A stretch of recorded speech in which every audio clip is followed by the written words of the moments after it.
సకలాశీర్వాదాలకు కారణభూతుడైన మా పరలోకపు తండ్రి, మరొక గొప్ప సమయముగా ఈ పరిశుద్ధ నీకే వేలాది స్తుతులు స్తోత్రాలు. మరి ఈ గొప్ప సమయము, ఈ పరిశుద్ధ విశ్రాంతి దినము అయా మా జీవితాలు మోక్ష మార్గానికి చేరుకునే గొప్ప విధానంలో అయా మేమందరం కూడా మీ యొక్క రాజ్యానికి వారసులుగా అయ్యే విధానంలో మా జీవితాల్లో సిద్ధపరుస్తున్న విధానాన్ని బట్టి మీకే వేలాది స్తుతులు స్తోత్రాలు. మరింత గొప్ప ధనికరమైన ఈ సమయమును ఎవరు కూడా అశ్రద్ధ నిర్లక్ష్యం చేయకుండా అయా ప్రతి మోకాలు మీ పాసంతలో మోకరిల్లి మీ నామానికి మహిమ ఘనత ప్రభావాలు కలిగించే విధంగా ప్రతి ఒక్కరిని నడిపించమని, ఈ ఆరాధనతో కూడా మీరే తోడుగా ఉండి నడిపించమని నీ కుమారుడు మా ప్రభువైన యేసుక్రీస్తు ద్వారా వేడుకొంచున్నాము తండ్రి. ఆమేన్.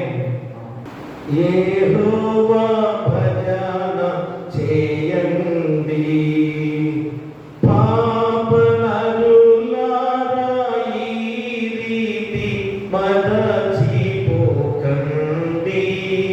యెహోవా భజన చేయండి, యేసు పేరిట ప్రార్థనంబు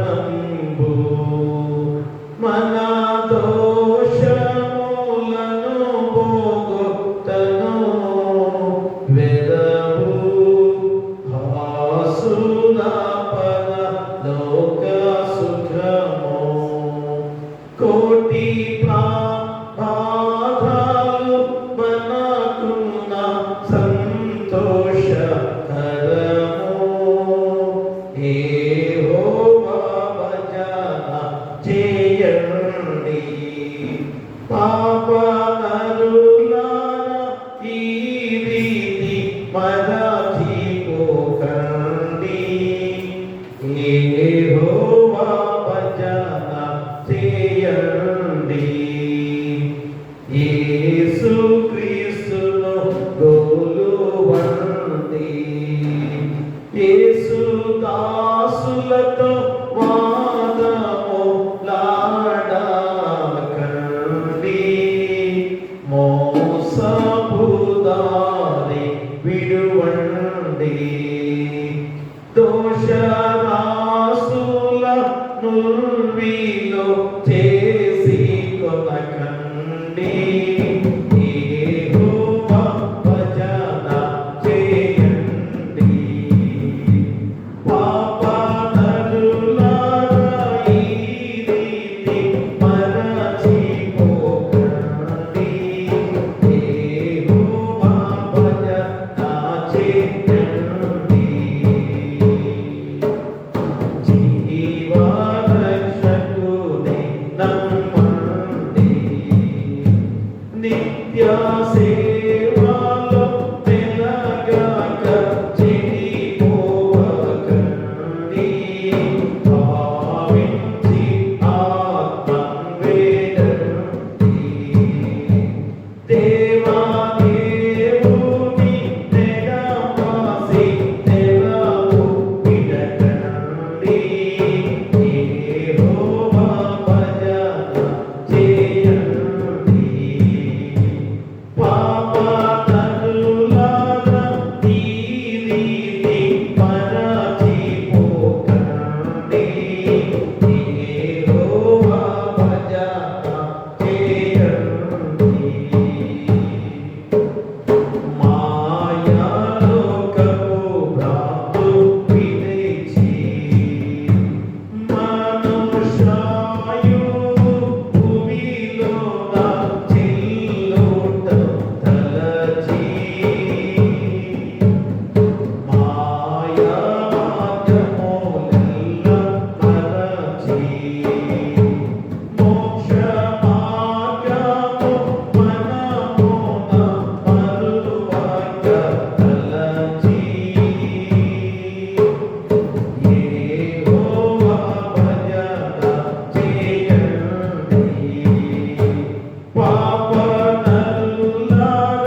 తండ్రి యొక్కయు కుమారుని యొక్కయు పరిశుద్ధాత్మ యొక్కయు నామమున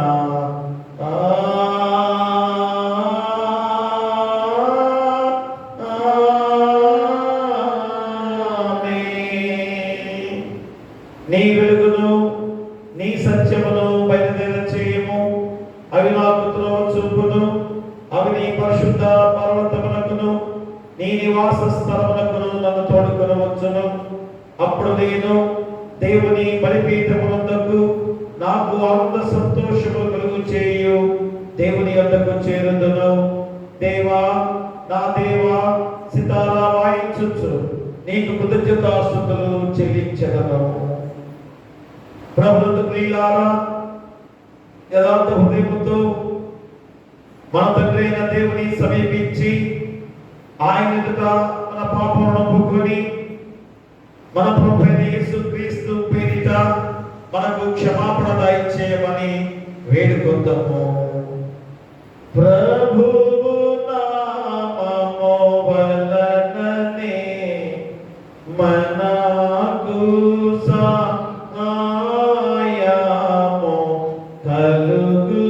కలుగుచున్నది.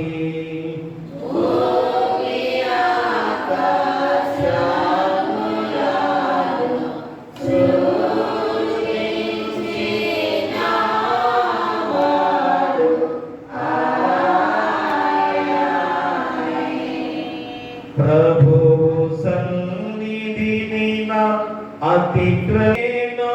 అతిక్రమణపుకుందు నన్ను గుంటిని.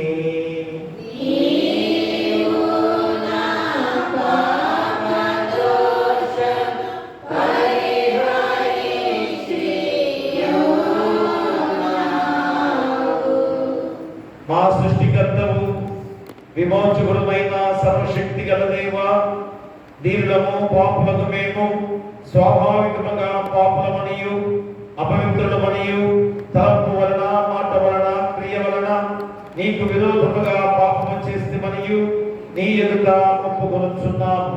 కావున మేము మా ప్రభువైన యేసుక్రీస్తు నిమిత్తమున నీ కృపను వెదుకుచు వేడుకొనుచు మితి లేని కనికరం గల నీ యొద్దకు ఆశ్రమకై వచ్చుచున్నాము.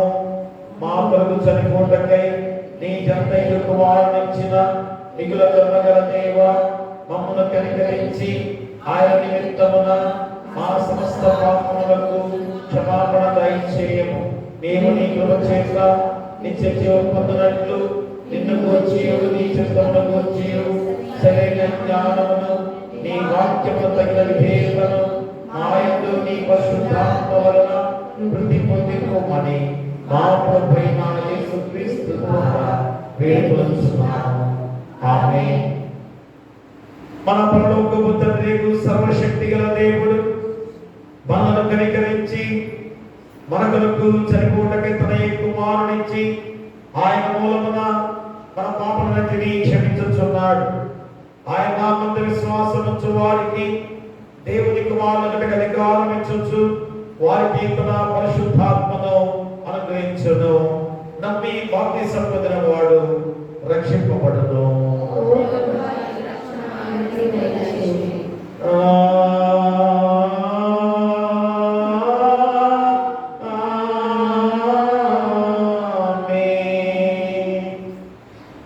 తర్వాతి రెండవ ఆదివారం కొరకు ఏర్పాటు చేయబడ్డ ప్రారంభ గీతాన్ని చదువుకుందాం. యెహోవా నన్ను ఆదుకొనెను, విశాలమైన స్థలమునకు నన్ను తోడుకొని వచ్చాను. నేను ఆయనకు ఇష్టడును కనుక ఆయన నన్ను తప్పించాను. యెహోవా నా బలమా, నేను నిన్ను ఎంతో ప్రేమించుచున్నాను. యెహోవా నా శైలము, నా కోట. తండ్రికి కుమారునికి పరిశుద్ధాత్మకును ఆదియందు ఇప్పుడు ఎల్లప్పుడూ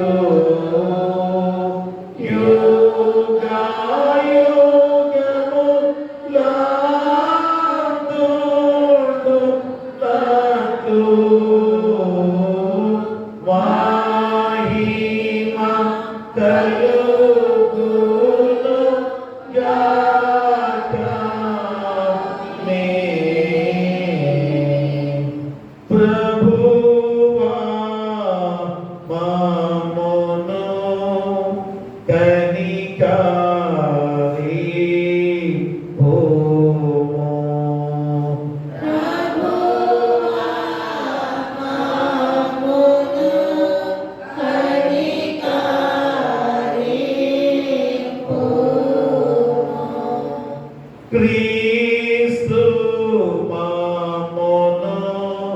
కనికరి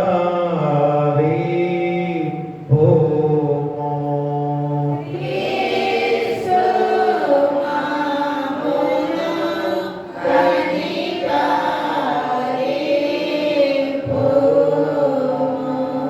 ప్రభువా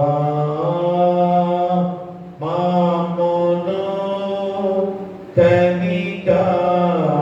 కనికరి భూమో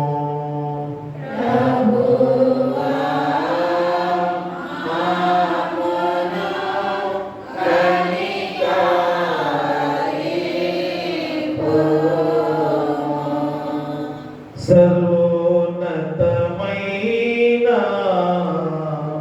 వాణిలో దేవునికి మహిమా కలుగును గాక.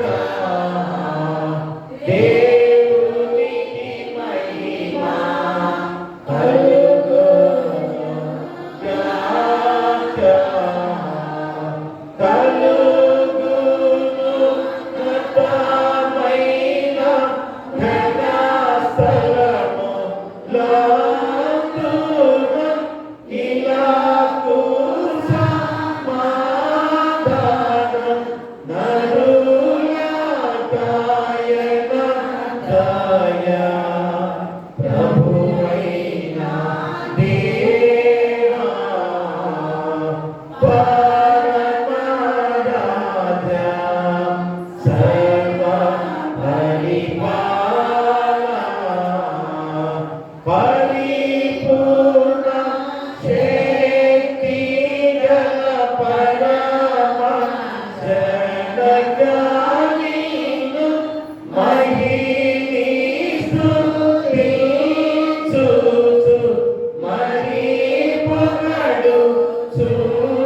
పొగడుచున్నాము. మహిమా పరచుచు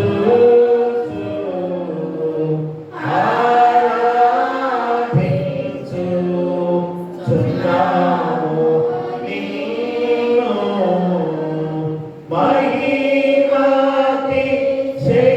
మహిమాతిశయమును మదితల చియునీకు మహిమా స్తుతికృత యథానిచుచున్నాము.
పరిపూర్ణ మహిమతో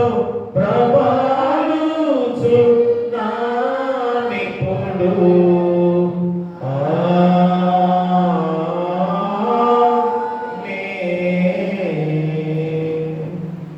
ప్రభువు నీతో నుండుగాక.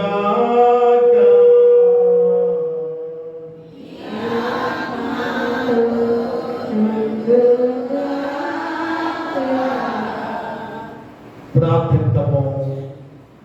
ప్రభువా, నీ యందు స్థిరమైన భయభక్తులలో నీవు పెంచిన జనులకు ఎల్లప్పుడూ సహాయం చేయించు. నిత్యము వారిని పాలించుచున్నావు. నీ పరిశుద్ధ నామమునందు మేము నిరంతరము ఎడతగిన భయభక్తులు గలవారు అన్నట్లు దయచేయమని నీతోనూ పరిశుద్ధాత్మతోనూ సదా ఏక దేవుడవై యుగ యుగములు జీవించుచు పరిపాలించుండు నీ కుమారుడును మా ప్రభువైన యేసుక్రీస్తు ద్వారా వేడుకొనుచున్నాము. ఆమేన్. దయచేసి కూర్చోండి. మరి యొక్క ప్రాముఖ్యమైన సమయముగా, మరి యొక్క పరిశుద్ధ విశ్రాంతి దినముగా దేవుడు మనకు ఇచ్చిన గొప్ప సమయము ప్రత్యుత్తరవాది 2వ ఆదివారంలోకి ప్రవేశింపచేసిన దేవాది దేవునికి వందనాలు చెల్లించుకొని వచ్చిన మీ అందరికి కూడా నిండు వందనాలు తెలియజేసుకుంటూ ఉన్నాం. ఈరోజు మనకి ఇచ్చిన లేఖన భాగాలుగా పత్రిక పాఠ్య భాగము పరిశుద్ధుడైన యోహాను రాసిన మొదటి పత్రిక, పరిశుద్ధుడైన యోహాను రాసిన మొదటి పత్రిక 3వ అధ్యాయము 13 నుంచి 18 వచనాలు. పరిశుద్ధుడైన యోహాను రాసిన మొదటి పత్రిక 3వ అధ్యాయము 13 నుంచి 18 వచనాలు.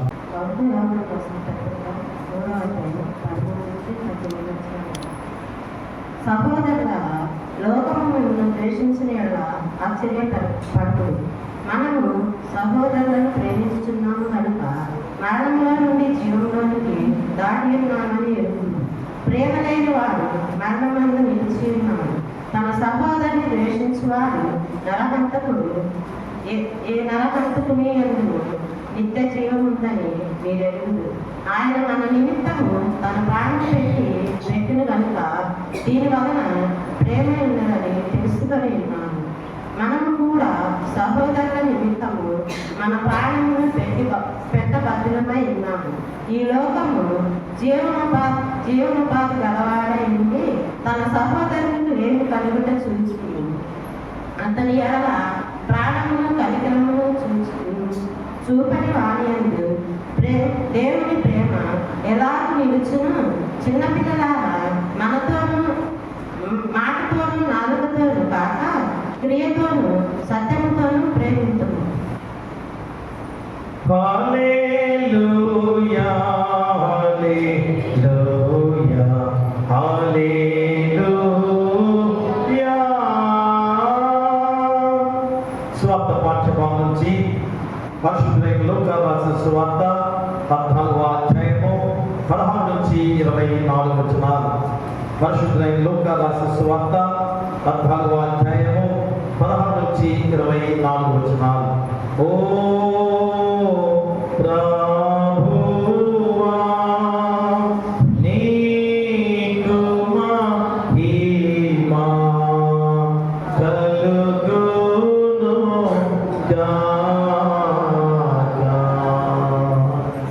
క్రితంలోని 2వ ఆదివారంలో ఏర్పాటు చేయబడిన సువార్త పాఠ్యభాగము లూకా సువార్త 14వ అధ్యాయం 16 నుంచి 24. ఆయన అతనితో ఇట్లనెను, ఒక మనుష్యుడు గొప్ప విందు చేయించి అనేకులను పిలిచెను. ఇంది కాలమందు అతడు ఇప్పుడు సిద్ధమై ఉన్నది. రండని పిలువబడిన వారితో చెప్పుటకు తన దాసుని పంపెను. అయితే వారందరూ ఏక మనసుతో నెపములు చెప్పసాగిరి. మొదటివాడు, నేను ఒక పొలం కొని ఉన్నాను, అవశ్యముగా వెళ్ళి దాన్ని చూడవలెను, నన్ను క్షమింపవలెనని నిన్ను వేడుకొనుచున్నానెను. మరి ఒకడు, నేను 5 జతల ఎడ్లను కొని ఉన్నాను, వాటిని పరీక్షింప వెళ్ళుచున్నాను, నన్ను క్షమింపవలెనని వేడుకొనుచున్నాను. మరి ఒకడు, నేను ఒక స్త్రీని వివాహం చేసుకున్నాను, అందుచేత నేను రాలేనను.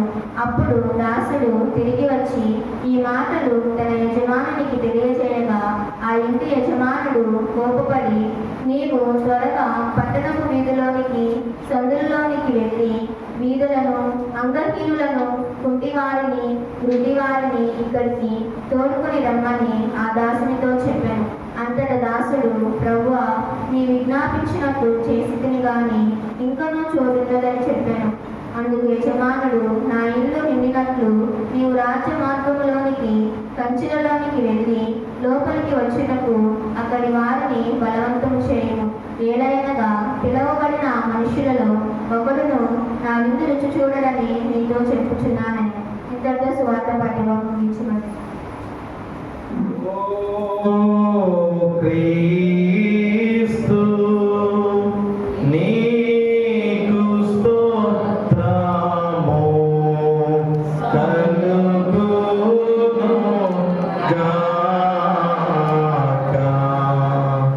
అందరూ కలిసి అపోస్తలుల శ్వాస ప్రమాణం చెప్పుకుందాం. భూమి ఆకాశములను సృజించిన సర్వశక్తి గల తండ్రి అయిన దేవుని నమ్ముతున్నాం. ఆయన కుమారుడును మన ప్రభువైన యేసుక్రీస్తును నమ్ముతున్నాం. ఈయన పరిశుద్ధాత్మ వలన గర్భమున ధరింపబడి కన్య అయిన మరియకు పుట్టి పొంది పిలాతు అధికారము కింద శ్రమపడి సిలువ వేయబడి చనిపోయి సమాధి అదృశ్య లోకములోనికి దిగిననియు చనిపోయిన వారిలో నుండి మూడవ దినమున లేచి పరలోకమునకెక్కి సర్వశక్తి గల తండ్రియకు దేవుని కుడి చేతి వైపున కూర్చుని ఉన్నాడనియు సజీవులకును మృతులకును తీర్పు చేయడం ఒకళ్ళు వచ్చిననియు నమ్ముచున్నా. పరిశుద్ధాత్మ నమ్ముచున్నారు. పరిశుద్ధ క్రైస్తవ సంఘముకు పరిశుద్ధుల సహవాసమును పాపక్షమాపణయు శరీర పునరుద్ధానమును నిత్య జీవనం ఉన్నవని నమ్ముచున్నాను. ఆమేన్. దయచేసి కూర్చోండి. ఆంధ్ర క్రైస్తవ కీర్తన పుస్తకం నుంచి 508వ కీర్తన విందు పరమందు అనే పాట పాడుకుందాం. విందు పరమందు పిండ్లి విందు పరమందు పిండ్లి ముందు జనుల చంద్రముల నందము ముందు విందు పరమందు పిండ్లి ముందు జనుల చంద్రముల నందము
మన ప్రభువైన యేసుక్రీస్తు నుండి కృపయు సమాధానం మీకు కలుగును గాక.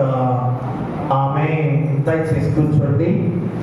ప్రియ దేవుని సంగమా, పిల్లారా, మరి యొక్క ప్రాముఖ్యమైన దేవాది దేవుని యొక్క మహాకృప చేత మరొక పరిశుద్ధ విశ్రాంతి దినముగా క్రితం తర్వాతి రెండవ ఆదివారంలోకి మనం ప్రవేశించున్నాం. ఎంతో ప్రాముఖ్యమైన లేఖన భాగాల ద్వారా మనము మన జీవితాలు పరలోకపు ఆ ప్రేమ విందులు పొందుకునే గొప్ప విధానంలో మనందరం కూడా పరలోక రాజ్యములో దేవుని రాజ్య వారసులుగా ఉండటానికి మరి దేవుని యొక్క మహాకృప ద్వారా ఈ చక్కటి లేఖన భాగాలు దేవుడు మనకు అందించిన గొప్ప విధానం. మరి ఈరోజు పత్రిక పాఠ్య భాగము యోహాను పత్రిక ద్వారా, మొదటి పత్రిక ద్వారా చాలా ప్రాముఖ్యమైన మాటలు దేవుడు గుర్తు చేస్తున్నాడు. ఏమిటనగా ప్రేమ యొక్క అర్థాన్ని మనకు గుర్తు చేస్తున్నాడు. ప్రేమలో ఉండే గొప్పతనాన్ని మనకు గుర్తు చేస్తున్నాడు. మరి ఆ ప్రేమలో ఉండే ఆ అనుభవం గురించి తెలియజేస్తున్నాడు. ఇంకను మరి ఆ ప్రేమలో ఉండే విశాలతను గురించి కూడా మనకి చెబుతూ ఉన్నాడు. అంతటి గొప్ప విధానం ద్వారా యోహాను మొదటి పత్రికలో ప్రేమ విషయంలో మళ్ళా మనకు తెలియజేస్తున్న విధానం. స్వార్థ పాఠ్య భాగంలో దేవుని యొక్క ఆహ్వానాన్ని ఈరోజు మనం గుర్తు చేస్తున్నాడు. దేవుని యొక్క పిలుపుని ఈరోజు మనం గుర్తు చేస్తున్నాడు. ఏమిటనగా మరి రక్షణ విందులో పాల్గొని వారి యొక్క అర్హతల గురించి మరి ఈరోజు మనం గుర్తు చేస్తున్నాడుగా. ఎందుకనగా ఈరోజు పరలోకపు ప్రేమ విందు, ఆ ప్రేమ విందులో మనందరం కూడా పాల్గొనాలని దేవాది దేవుడు ఆ రక్షణ ప్రణాళిక ద్వారా మనం ఏర్పాటు చేసుకున్న గొప్ప విధానం. కాబట్టి మరి ఆ యొక్క రక్షణ విందులో పాల్గొనే వారి యొక్క అర్హతలు, యోగ్యతలు మరి ఈరోజు సువార్త పాఠ్య భాగంలో లూకాసు వార్తల ద్వారా మనం గుర్తు చేస్తున్న విధానం. మరి రెండు పాఠ్య భాగాలని క్రోడీకరించి చక్కటి అంశాన్ని దేవుడు మనం గుర్తు చేస్తున్నాడు. ఏమిటనగా పరలోక రక్షణ విందుకు ఆహ్వానం. మా పరలోక రక్షణ విందుకు ఆహ్వానం. చూడండి ఎంత చక్కటి అంశముతో దేవాది దేవుడు ఈరోజు మనకి యొక్క అంశాన్ని గుర్తు చేస్తున్నాడు. మరి పోయిన ఆదివారము ధనవంతుడు బీదలాజరు యొక్క ఉపమానంతో దేవుడు ఈరోజు మనం గుర్తు చేసి ఎలాంటి ప్రేమలు మనం కలిగి ఉన్నామో తెలియజేస్తున్న గొప్ప విధానం. అలాంటి ప్రేమలు పొందుకున్న ప్రతి వారు కూడా, అలాంటి సహోదర ప్రేమతో జీవించిన వారందరూ కూడా పరలోక రాజ్యపు విందులో పాల్గొనేందురు అని ఆ యొక్క ప్రేమ ఉన్న వారందరూ కూడా, అంటే సహోదరమైన ప్రేమ కలిగిన వారందరూ కూడా ఆ పరలోక రాజ్యపు విందులో అర్హతగా ఉన్నవారు అని ఈరోజు ఈ యొక్క రెండవ ఆదివారంలో మనకు తెలియజేస్తున్నట్టుగా ప్రియదేవురా. అందుకని ఈరోజు చాలా మందిని మనం చూస్తున్నాం. పోయిన వారమేమో ధనవంతుడి గురించి మన ఉపమానంలో తెలుసుకున్నాం. మరి ఈరోజు మనము కూడా ఈ యొక్క వాక్య భాగంలో కూడా చాలా మంది ఆరోగ్యకరమైన సంపద నిండి ఉన్న కాలంలో వారు తమ చుట్టూ ఉన్న సమాజ పరిస్థితులను బట్టి, మరిక కట్టుబాట్లను బట్టి, మరికను జన్మ బంధములను బట్టి, అంటే వారి కుటుంబ విధానాన్ని బట్టి వారి అందరినీ కూడా పైకి తీసుకురావాలని అనే ఆలోచన, ఇంకను సమాజంలో నేను గొప్పవాడిగా ఉండాలి, నేను గొప్ప స్థితిలో ఉండాలి అనే ఆలోచనతోటి మా ధన సంపాదనతో జీవించే ప్రతి ఒక్కరు కూడా ఈరోజు దేవాది దేవుడిగా హెచ్చరిక చేస్తూ గుర్తు చేస్తున్నాడు. ఏమిటనగా దేవుడు తన కుమారుడైన యేసుక్రీస్తును సిద్ధపరచబడిన రక్షణ అనే దేవుని రాజ్య కార్యమును తృణీకరించే వారిగా ఉన్నారు కనుక వారందరికీ కూడా ఒక హెచ్చరిక ఈ యొక్క వాక్యాన్ని మనకు తెలియజేస్తున్నదా. ఎందుకంటే నిజానికి చాలా మందికి కూడా దేవుని రాజ్యం విందు ఆశీర్వాదాలు నిత్యత్వము కంటే అస్థిరమైన లోక కర్తలే, భోగములే మా చాలా ఘనమని ఎంచుతున్న వారిగా ఉన్నారు. నేను ఆస్తిపరుడిని, ధనవంతుడిని, ఐశ్వర్యవంతుడిగా కనుక నేను ఎంతో గొప్ప ఘనముగా నేను ఉండాలి, కాబట్టి ఏ కార్యమైనా కానీ గొప్పగా చేసుకోవాలని ఆలోచనతో ఉన్నారు. కానీ మా లేని వారిని, పేదవారిని ఆశ్రయించే వారిగా ఉన్నారు. చూడండి, మళ్ళా ఈరోజు కూడా అదే వాక్యము మనకు గుర్తు చేస్తున్నాడు. ఎందుకంటే లోకమంతా కూడా ఎంత అనుకున్నా కానీ లేని వారికి ఉంటున్నారు, ఉన్నవారు ధనికులుగా ఉన్నవారికి ఉంటున్నారు. అంటే సమాజంలో ఎప్పుడు కూడా అణగారిన ప్రజల్ని అడగదొరుకుతూనే ఉన్న స్థితిని ఈరోజు ఈ 2 పాఠ్య భాగాల ద్వారా తెలియజేస్తుందా. కాబట్టి మా దేవాది దేవుడుగా నేను మీకు తోడుగా ఉన్నాను. ఎలాంటి లేని స్థితిలో ఏ విధమైన తప్పిదాలు చేయకుండా నీతివంతులుగా జీవించిన వారిగా ఉన్నట్లయితే పరలోక రాజ్యం విందులో మీరు పాల్గొనబోదురని ఈరోజు ఈ వాక్యం ద్వారా తెలియజేస్తుందా. అందుకనే ప్రియులారా, మరి ఆత్మల రాజ్య ఆహ్వానమైన యేసుక్రీస్తు సువార్తను దృఢీకరించే వారిగా ఉన్నవారుగా ఈరోజు తెలియజేస్తుందా. ఆయన ఆహ్వానిస్తున్నాడు ఆత్మల రాజ్య ఆహ్వానము. ఎందుకంటే మనందరం కూడా దేవుడి రాజ్యంలో మరి ఏ రీతిగా ఆ విందులో పాల్గొనాల్సిన బాధ్యతను గుర్తు చేస్తున్న గొప్ప విధానం. కానీ తృణీకరించే వారిగా ఉన్నారు. అంటే ఏదో సాకులు చెబుతూ కాలయాపనం చేస్తూ దేవుడికి దూరం అయ్యే వారిగా ఉన్న స్థితిని ఈరోజు ఈ లోకంలో ఉండగానే మనం ఈరోజు ఆలోచన చేసుకుంటే దేవుడి కార్యాలు ఎలాంటి సాకులు చెప్పే వారిగా ఉన్నారో చాలా మంది ఆలోచన చేసుకోవాలి. ఎన్ని సాకులు మనం చెబుతున్నామో ఒక్కసారి ఆలోచన చేసుకుంటే ఖచ్చితంగా ఈ యొక్క వాక్యము చాలా చక్కగా మీకు అర్థమయ్యే గొప్ప విధానం. అందుకని ఒక జరిగిన సంఘటనలో 1867వ సంవత్సరంలో దక్షిణ అమెరికాలోని ఒక పొలంలో 15 ఏళ్ల యవనస్తుడు ఎరాస్మస్ జాకబ్స్ అనే ఒక యవనస్తుడు, అతను తన పొలానికి వెళ్ళినప్పుడు ఒక సూర్యకాంతిలో మెరుస్తున్న ఒక రాయి అతని చేతికి దొరికింది. సూర్యకాంతిలో మెరుస్తున్న ఒక రాయి అతనికి దొరికింది. ఆ రాయిని తీసుకెళ్ళాడు. మరి ఏ రీతిగా ఇంట్లో ఉంటే వారి తల్లి గారు దాన్ని తీసుకున్నారు, చూశారు, అక్కడ పెట్టారు. కానీ ఈ రాయిని తన పొరుగు వాడొకడు గమనించాడు. దీనిలో ఏదో శక్తి ఉంది, ఇదేదో గొప్ప రాయి అని తెలుసుకున్నవాడు ఏం చేశాడు, వచ్చి వారి తల్లి దగ్గరికి వచ్చి, అమ్మాయి ఈ యొక్క రాయిని నాకు అమ్ముతావా, నేను వెల ఇచ్చి దీన్ని కొనుక్కుంటానని చెప్పేసి తల్లి గారిని అడిగాడు. అడిగిన వెంటనే, అయ్యా నీకు డబ్బులు ఏమొద్దు, కానీ ఇది కావాలంటే నువ్వే ఉంచుకో అని చెప్పేసి అతనికి ఆ తల్లి ఇచ్చేసాడు. మరి ఆ తల్లి ఇచ్చిన రాయిని తీసుకెళ్లి అతను ఖనిజ శాస్త్రవేత్తల దగ్గరికి పరిశీలింప చేస్తే అది ఎంత గొప్ప రాయిగా ఉందో, ఎంత గొప్ప రాయి అంటే అది 21.25 క్యారెట్ల వజ్రం అని తేల్చబడింది.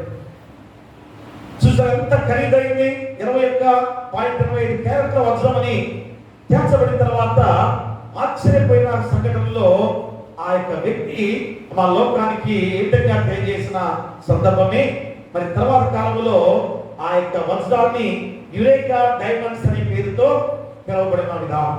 Eureka diamonds. యురేకా అనగా అర్థం ఏంటి? నేను కనుగొన్నాను. యురేకా గ్రీక్ పదములో యురేకా అనే పదానికి నేను కనుగొన్నాను. చూసారా, కనుగొన్న ఆ రాయి విలువ ఎంతైంది? ఆ విలువని ఏం చేశాడు? లోకానికి ఏ విధంగా తెలియజేసిన విధానం.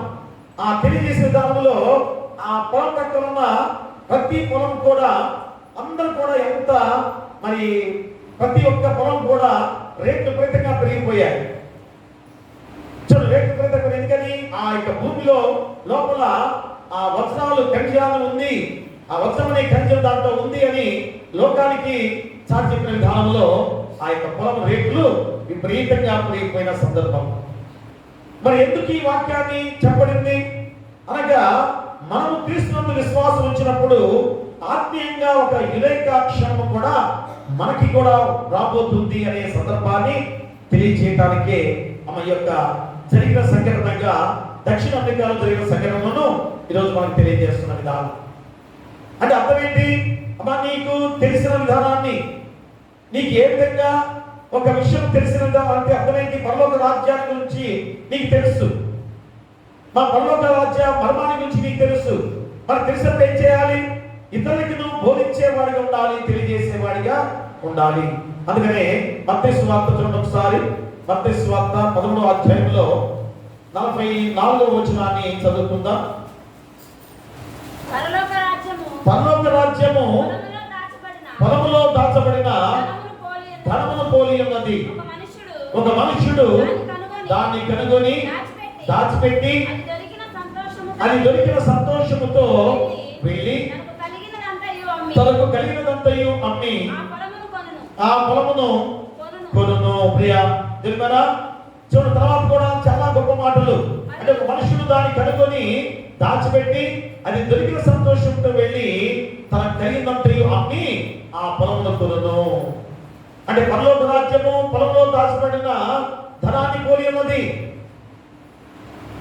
ప్రియులారా, కాబట్టి రోజు ఆ వజ్రము ఆ యొక్క వ్యక్తి దొరికిన విధానంలో దాన్ని ఏం చేశాడు? ఉచితంగానే ఇచ్చాడు.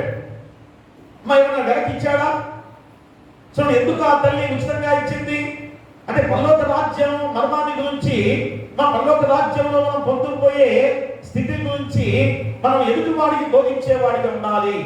దాని ద్వారా నీ యొక్క పొలము అనగా నీ జీవితము, నీ కుటుంబము ఎంత ధనికరమైన విధానంలో మరి నీ జీవితం కూడా పరలోక రాజ్యానికి వారసులుగా ఉంటే ఆ గొప్ప స్థితిని తెలియజేసే సందర్భమే మనకు తెలియజేసిన ఆ యొక్క దక్షిణాఫ్రికాలో జరిగిన సంఘటన. కాబట్టి మనము క్రీస్తునందు విశ్వాసం ఉంచినప్పుడు ఆత్మీయంగా ఒక యురేకా క్షణం కూడా పొందుకోబోతున్నాం. యురేకా అంటే నేను కనుగొన్నాను. యురేకా అర్థమైంది, నేను కనుగొన్నాను. మరి రోజు పరలోక రాజ్యంలో నువ్వు స్థిరమైన జీవితం ఉందని నీకు గుర్తు చేస్తున్నాడు కదా. ఆ పరలోక రాజ్యంలో నిత్య జీవం ఉందని నీకు తెలియజేస్తున్నాడు కదా. ఆ నిత్య జీవం పొందడానికి నువ్వేం చేయాలి? ఈ లోకములు ఉండగానే మా దాని కొరకు యావదాస్తిని కూడా ఇచ్చేసి ఆ పరలోక రాజ్యాన్ని వెతికే వారిగా ఉండాల్సిన బాధ్యతను నీకు గుర్తు చేస్తున్నాడు. అందుకనే దేవుడు ఆయన కుమారుల్లో మనకు క్షమాపణ ఇచ్చి ఒక విలువను చేకూర్చిన గొప్ప దేవాది దేవుడు. అది ఎన్నడూ కనుగొనలేనంత గొప్పనిది. ఈ లోకంలో వజ్రము, వెండి, బంగారము అది తాత్కాలికమైన విధానమే, ఈ లోకానికి సంబంధించింది. కానీ అసలైన పరలోకపు నిధి, పరలోక రాజ్యంలో నీకు ఏర్పాటు చేయబడిన ఆ గొప్ప నిధి ఉంది కనుక దాని కొరకు ఈ లోకంలో నువ్వు జీవించే విధానము మా ప్రతిదీ కూడా ఆ పరలోక రాజ్యంలో పొందే ఆ ప్రేమ విందులో పాల్గొనడానికి నేను ఆహ్వానిస్తుండగా దానికి సిద్ధపడే వాడిగా నువ్వు జీవించాలి. అందుకనే ఆ కనుగొనిన విలువైన దాన్ని ఇతరులతో పంచుకోవడంలో మనకు ఎంతో ఆనందం కలుగుతుంది. మరి నీవు కనుగొన్న దాన్ని ఏం చేయాలి? ఇతరులకు కూడా నువ్వు తెలియజేయాలి.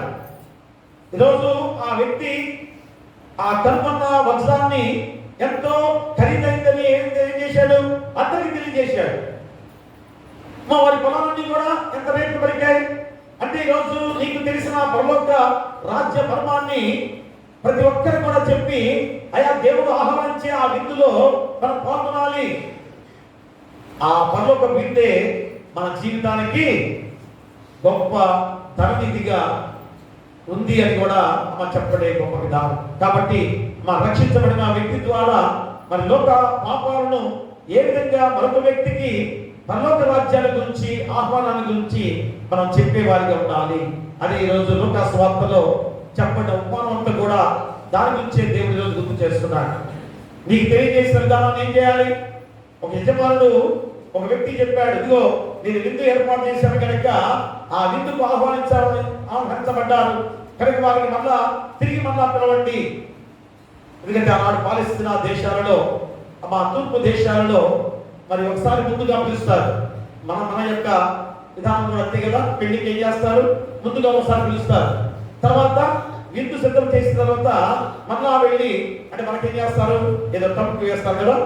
ఆ సమయంలో భోజనాలు సిద్ధపరిచారని ఒక టంపు ద్వారా అందరికి కూడా తెలియజేస్తారు, అయ్యా భోజనాలు సిద్ధంగా ఉన్నాయి రండి అని.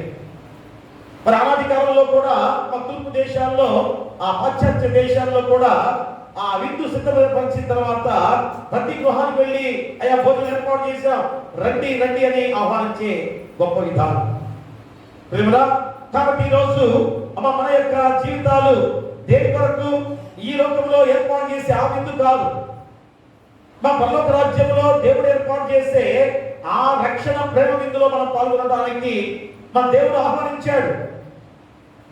ఆల్రెడీ ఆహ్వానించాడు, కానీ రెండోసారి మరలా నిన్ను పిలవడానికి రెండవ రాకడగా సిద్ధపడుతూ రాబోతున్న గొప్ప విధానం చూసారా.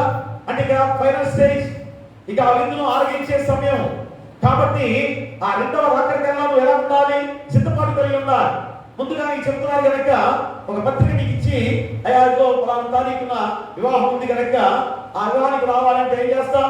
ఇదిగో పలానా తారీఖులో వివాహం ఉంది, ఆ వివాహానికి మనం వెళ్ళాలి అని సిద్ధపడుతుంటాం. వెంటనే ఆ రోజు ఏం జరుగుతుంది?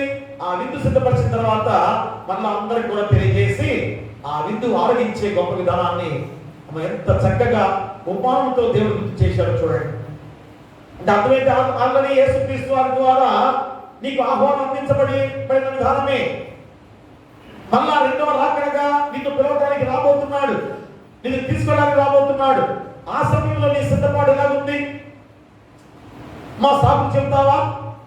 సాకు చెప్తున్నావా? అదే ఈరోజు తెలియజేస్తున్న గొప్ప విధానం.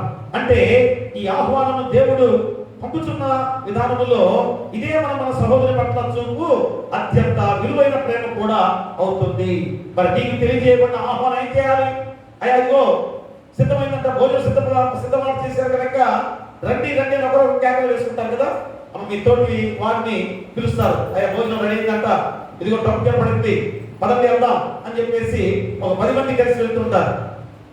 మరి ఇక్కడ జరిగే ఆ వివాహ విందులో మీరు ఈ రీతిగా మనం పిలుచుకొని వెళ్తున్నాం, కానీ రేపు జరగబోయే ఆ పరలోక ప్రేమ విందులో ఏ విధంగా మనం పిలుస్తున్నాం?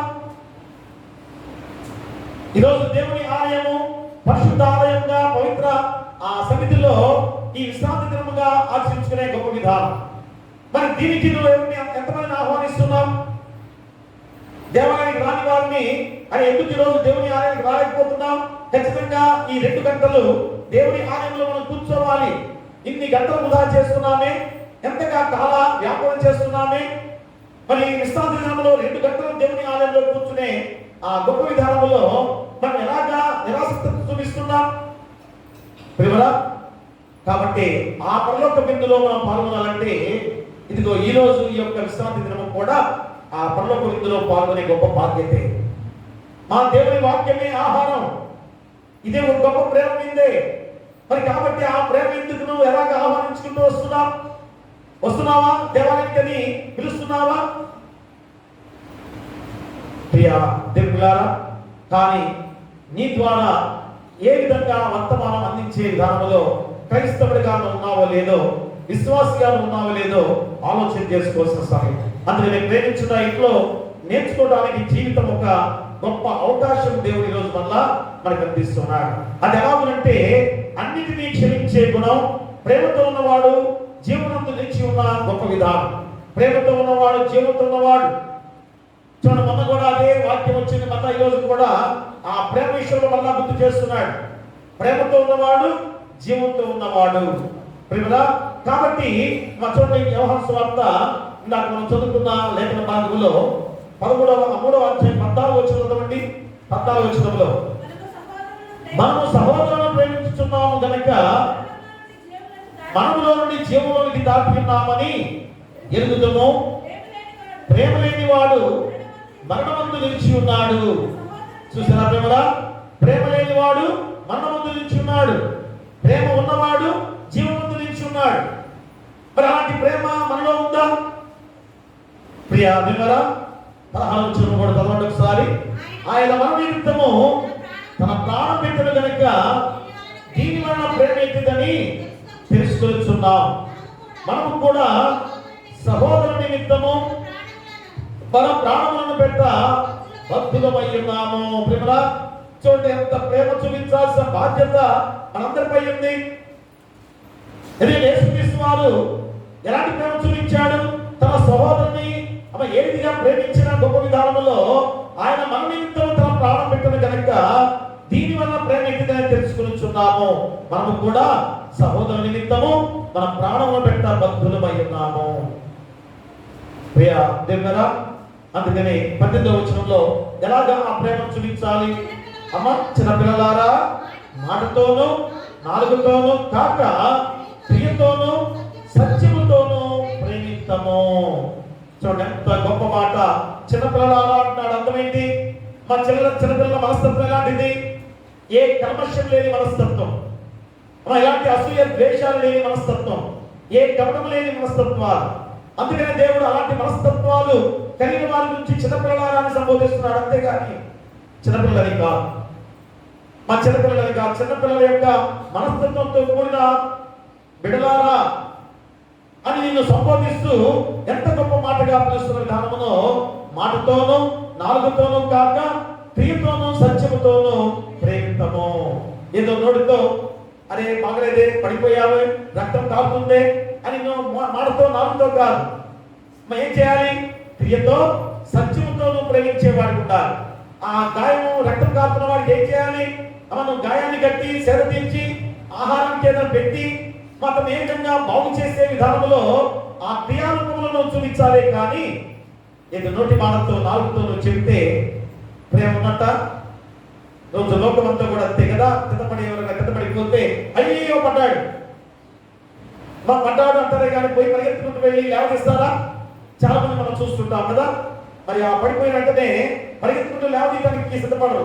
ఎక్కడో దూరం ఉండి అయ్యో పడిపోయాడు అంటే అతని పడిపోయిన వాళ్ళు వెళ్ళలేస్తాడు. ప్రియా దేవుని బిడ్డలారా, కాబట్టి ఈరోజు మాటతో క్రియతోనూ కాదు, ఆ మాటతో నాలుగుతో కాదు, మన క్రియతో సత్యముతోనూ ప్రేమించేవాడిగా ఉండాలి. అదే పరలోక రక్షణ విందుకు ఆహ్వానంగా పిలువబడిన ఒక అర్హత. పరలోక విందుకు నిన్ను ఆహ్వానించే అర్హత ఎలాగా? ఇదిగో నువ్వు సహోదరుని ప్రేమించే అర్హత. అది ఎలాగా? క్రియతో సత్యముతో ప్రేమించే అర్హత. అది ఎప్పుడైతే నువ్వు చేశావో పరలోక విందుకు నిన్ను ఆహ్వానానికి పిలిచినట్టే, మాట్లాడి నీకు తలుపులు తెచ్చినట్టే. ఆ పరలోక విందులో నువ్వు పాల్గొనే ఆ స్థితిలో నువ్వు ఈరోజు ఈ లోకం ఉండగానే నీ సహోదరుని ప్రేమించే గొప్ప గుణము నువ్వు కలిగి ఉండాలి. అందుకనే పరలోక రక్షణ విందుకు ఆహ్వానం అనే అంశాన్ని దేవుడు ఈరోజు మనకు గుర్తు చేస్తున్నాడు. ప్రియమరా, మరి ఆ పరలోక రక్షణ విందుకు ఆ ఆహ్వానాన్ని పిలువబడ్డారు మీరు. మరి ఏ విధంగా ఉండాలి? ఏ విధంగా ఆ పరలోక విందుకు ఆహ్వానంగా మనం పిలువబడ్డామనగా రెండు అంశాల ద్వారా దేవుడు గుర్తు చేస్తున్నాడు. ఒకటి, సహోదరుని ప్రేమించడం ద్వారా మరణములో నుండి జీవములోనికి వెళ్ళుతా. చూసారా? ఆ పరలోక విందుకి నిన్ను ఆహ్వానించిన విధానము ఏ విధంగా ఉంది అనగా, సహోదరుని ప్రేమించడం ద్వారా మరణములో నుండి జీవములోనికి వెళ్ళుట. అలాగే రెండోది, దైవాజ్ఞను ఆచరించి పరలోక ప్రేమిందులో పాల్గొనుట. దైవాజ్ఞను ఆచరించి పరలోక ప్రేమిందులో పాల్గొనుట. ఒకటేమో సహోదరుని ప్రేమించడం ద్వారా మరణంలోంచి జీవంలోనికి దాటి ఉండుట. రెండోది, దైవాజ్ఞను ఆచరించి పరలోక ప్రేమిందులో పాల్గొనుట. ఈ రెండు అంశాలు చాలా జాగ్రత్తగా మనం గమనించినట్లయితే మొట్టమొదటిగా చూడండి, యోహాను పత్రికలో, యోహాను మొదటి పత్రిక 3వ అధ్యాయం 14వ వచనంలో మనం చదువుకుందాం. మనము సహోదరులను 3వ అధ్యాయం 14వ వచనం, మనము సహోదరులను ప్రేమిస్తున్నాము గనుక మరణములో నుండి జీవంలోనికి దాటి ఉన్నామని ఎరుగుదము. ప్రేమ లేనివాడు మరణమందు నిలిచి ఉన్నాడు. ప్రియాదమరా, మనము సహోదరులను ప్రేమిస్తున్నాము గనుక మరణములో నుండి జీవంలోకి దాటి ఉన్నాం. చూడండి ఎంత గొప్ప మాట. ఆ సహోదరులను ప్రేమించే ఆ గొప్ప గుణము ద్వారా ఈ మరణంలోంచి జీవంలోకి దాటి ఉన్నామని ఈ చక్కటి అంశం ద్వారా దేవుడి వాక్యాన్ని మనకి తెలియజేస్తున్నదా. అంటే ద్వేషించే లోకములో ప్రేమ చూపించగలిగే వారే క్రైస్తవులని చాలా ఖచ్చితంగా ఈరోజు నీకు గుర్తు చేస్తున్నాడు. మా క్రైస్తవులుగా నీ జీవితం ఎలాగుంది? మా క్రైస్తవ జీవితంలో నీవు ఏ రీతిగా జీవిస్తున్నావు? దేవుని వాక్యం నీకు ఏం బోధిస్తుంది?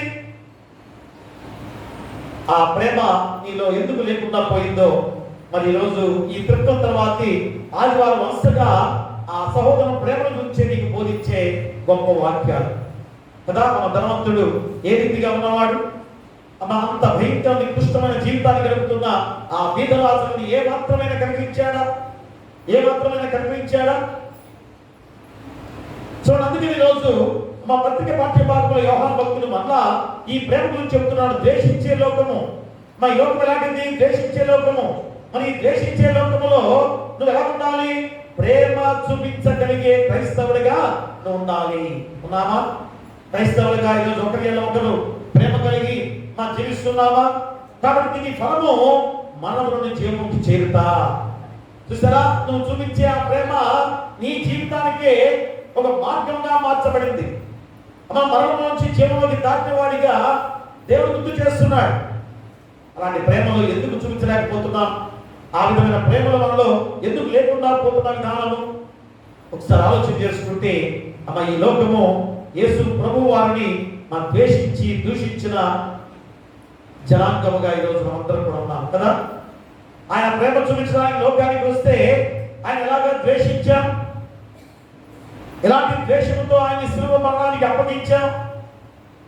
కాబట్టి అంతగా ద్వేషించి ఆయన్ని చిత్రహింసన చేసి శిలువ మరణానికి అప్పగించినా కానీ ఏం చేశాడు? ఆయన మన నిమిత్తము ఆయన తన ప్రాణాన్ని పెట్టి ఎలాంటి ప్రేమ చూపించాడో ఒక్కసారి మనం ఆలోచన చేసుకోవాలి.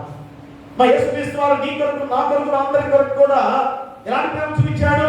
తన ప్రాణ త్యాగం ద్వారా నిన్ను రక్షించిన దేవాది దేవుడు.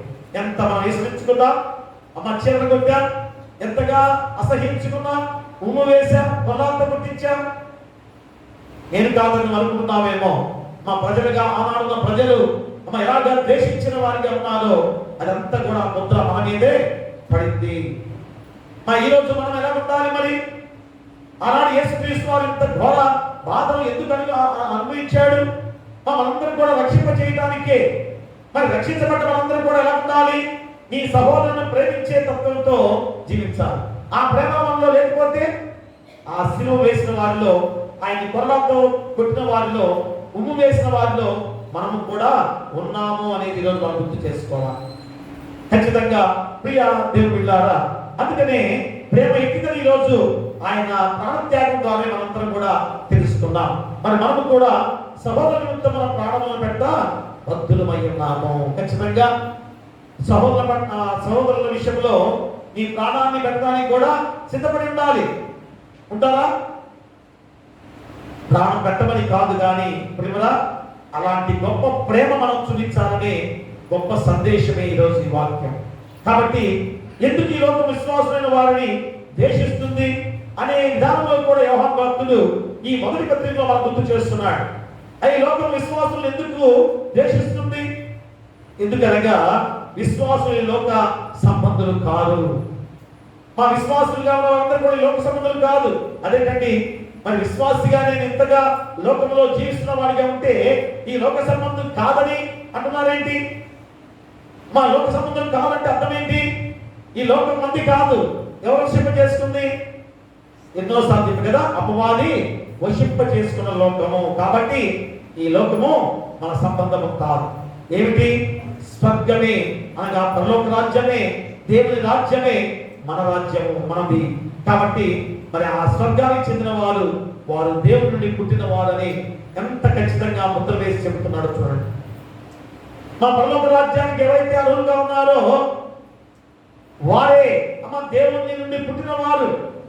అంటే దేవుడు నీ కొరకు శిలువ యాగంగా అర్పించుకొని తిరిగి మళ్ళా నిన్ను శక్తిమంతుడిగా నూతన జీవితాన్ని ఇచ్చిన దేవాది దేవుడు. అనగా దేవుని మూలంగా వల్ల నువ్వు నూతనంగా జన్మించిన వాడవి. కాబట్టి లోకము దేవుని కుమారుడైన యేసుని ఎదుగక ద్వేషించుతున్నదనేది మనందరికి కూడా తెలిసిన విషయమే. మరి ఈరోజు కూడా అలాగే ఉన్నారా?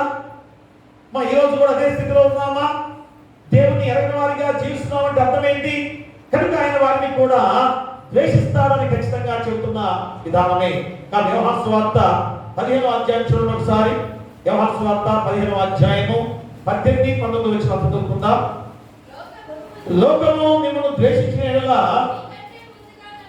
మీకంటే ముందుగా మనం ద్వేషించరని మీరు ఎరుగుదురు. మీరు లోక సంబంధులైన యెడల లోకము తన వారిని స్నేహించును. అయితే మీరు లోక సంబంధులు కాదు, నేను మిమ్మల్ని లోకములో నుండి ఏర్పరచుకుంటుని, అందుచేతనే లోకం మిమ్మల్ని ద్వేషించుచున్నది. ప్రియమురా, చూడండి ఎంత గొప్ప మాటలు 18, 19 వచనాల్లో. లోకం మిమ్మల్ని ద్వేషించేలా మీకంటే ముందుగా ద్వేషించనని మీరు ఎరుగుదురు. ఈరోజు లోకం మిమ్మల్ని ద్వేషించింది అంటే అర్థం ఏంటి? మా దేవునిలో ప్రేమను పొందుకొని ఒకరి ఒకరు ప్రేమ కలిగి జీవించే వారి పట్ల చాలా మంది ఏదో ఒక రకంగా నిందలు వేస్తూ ఉంటారు, ఏదో ఒక రకంగా నెపాలు మోగుతూ ఉంటారు. అవన్నీ కూడా ఏం చేయాలి? ఓర్చుకోవాలి, సహించుకోవాలి. ఎందుకంటే ఈ లోక సంబంధం నువ్వు కాదు కనుక ఈ లోక సంబంధం నిన్ను అలాగా అంటుంటారు. కాబట్టి అవన్నీ కూడా పట్టించుకోకుండా ఏం చేయాలి?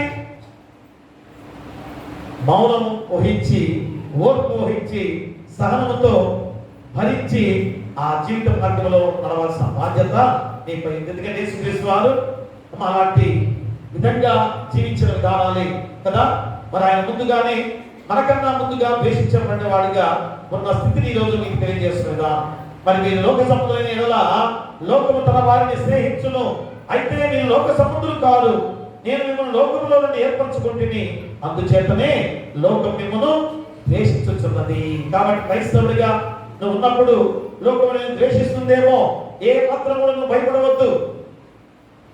ఓర్చుకొని సహించుకొని దేవుని రాజ్య ప్రకటన చేస్తూ, దేవుని రాజ్య సువార్తను ప్రకటిస్తూ మరి ముందుకు సాగాల్సిన బాధ్యత నీపై ఎంతైనా ఉంది. అందుకనే యోహాను రాసిన మొదటి పత్రికలో 4వ అధ్యాయంలో 9 నుంచి 11 వచనాలు మనం చదువుకుందాం. 4వ అధ్యాయము.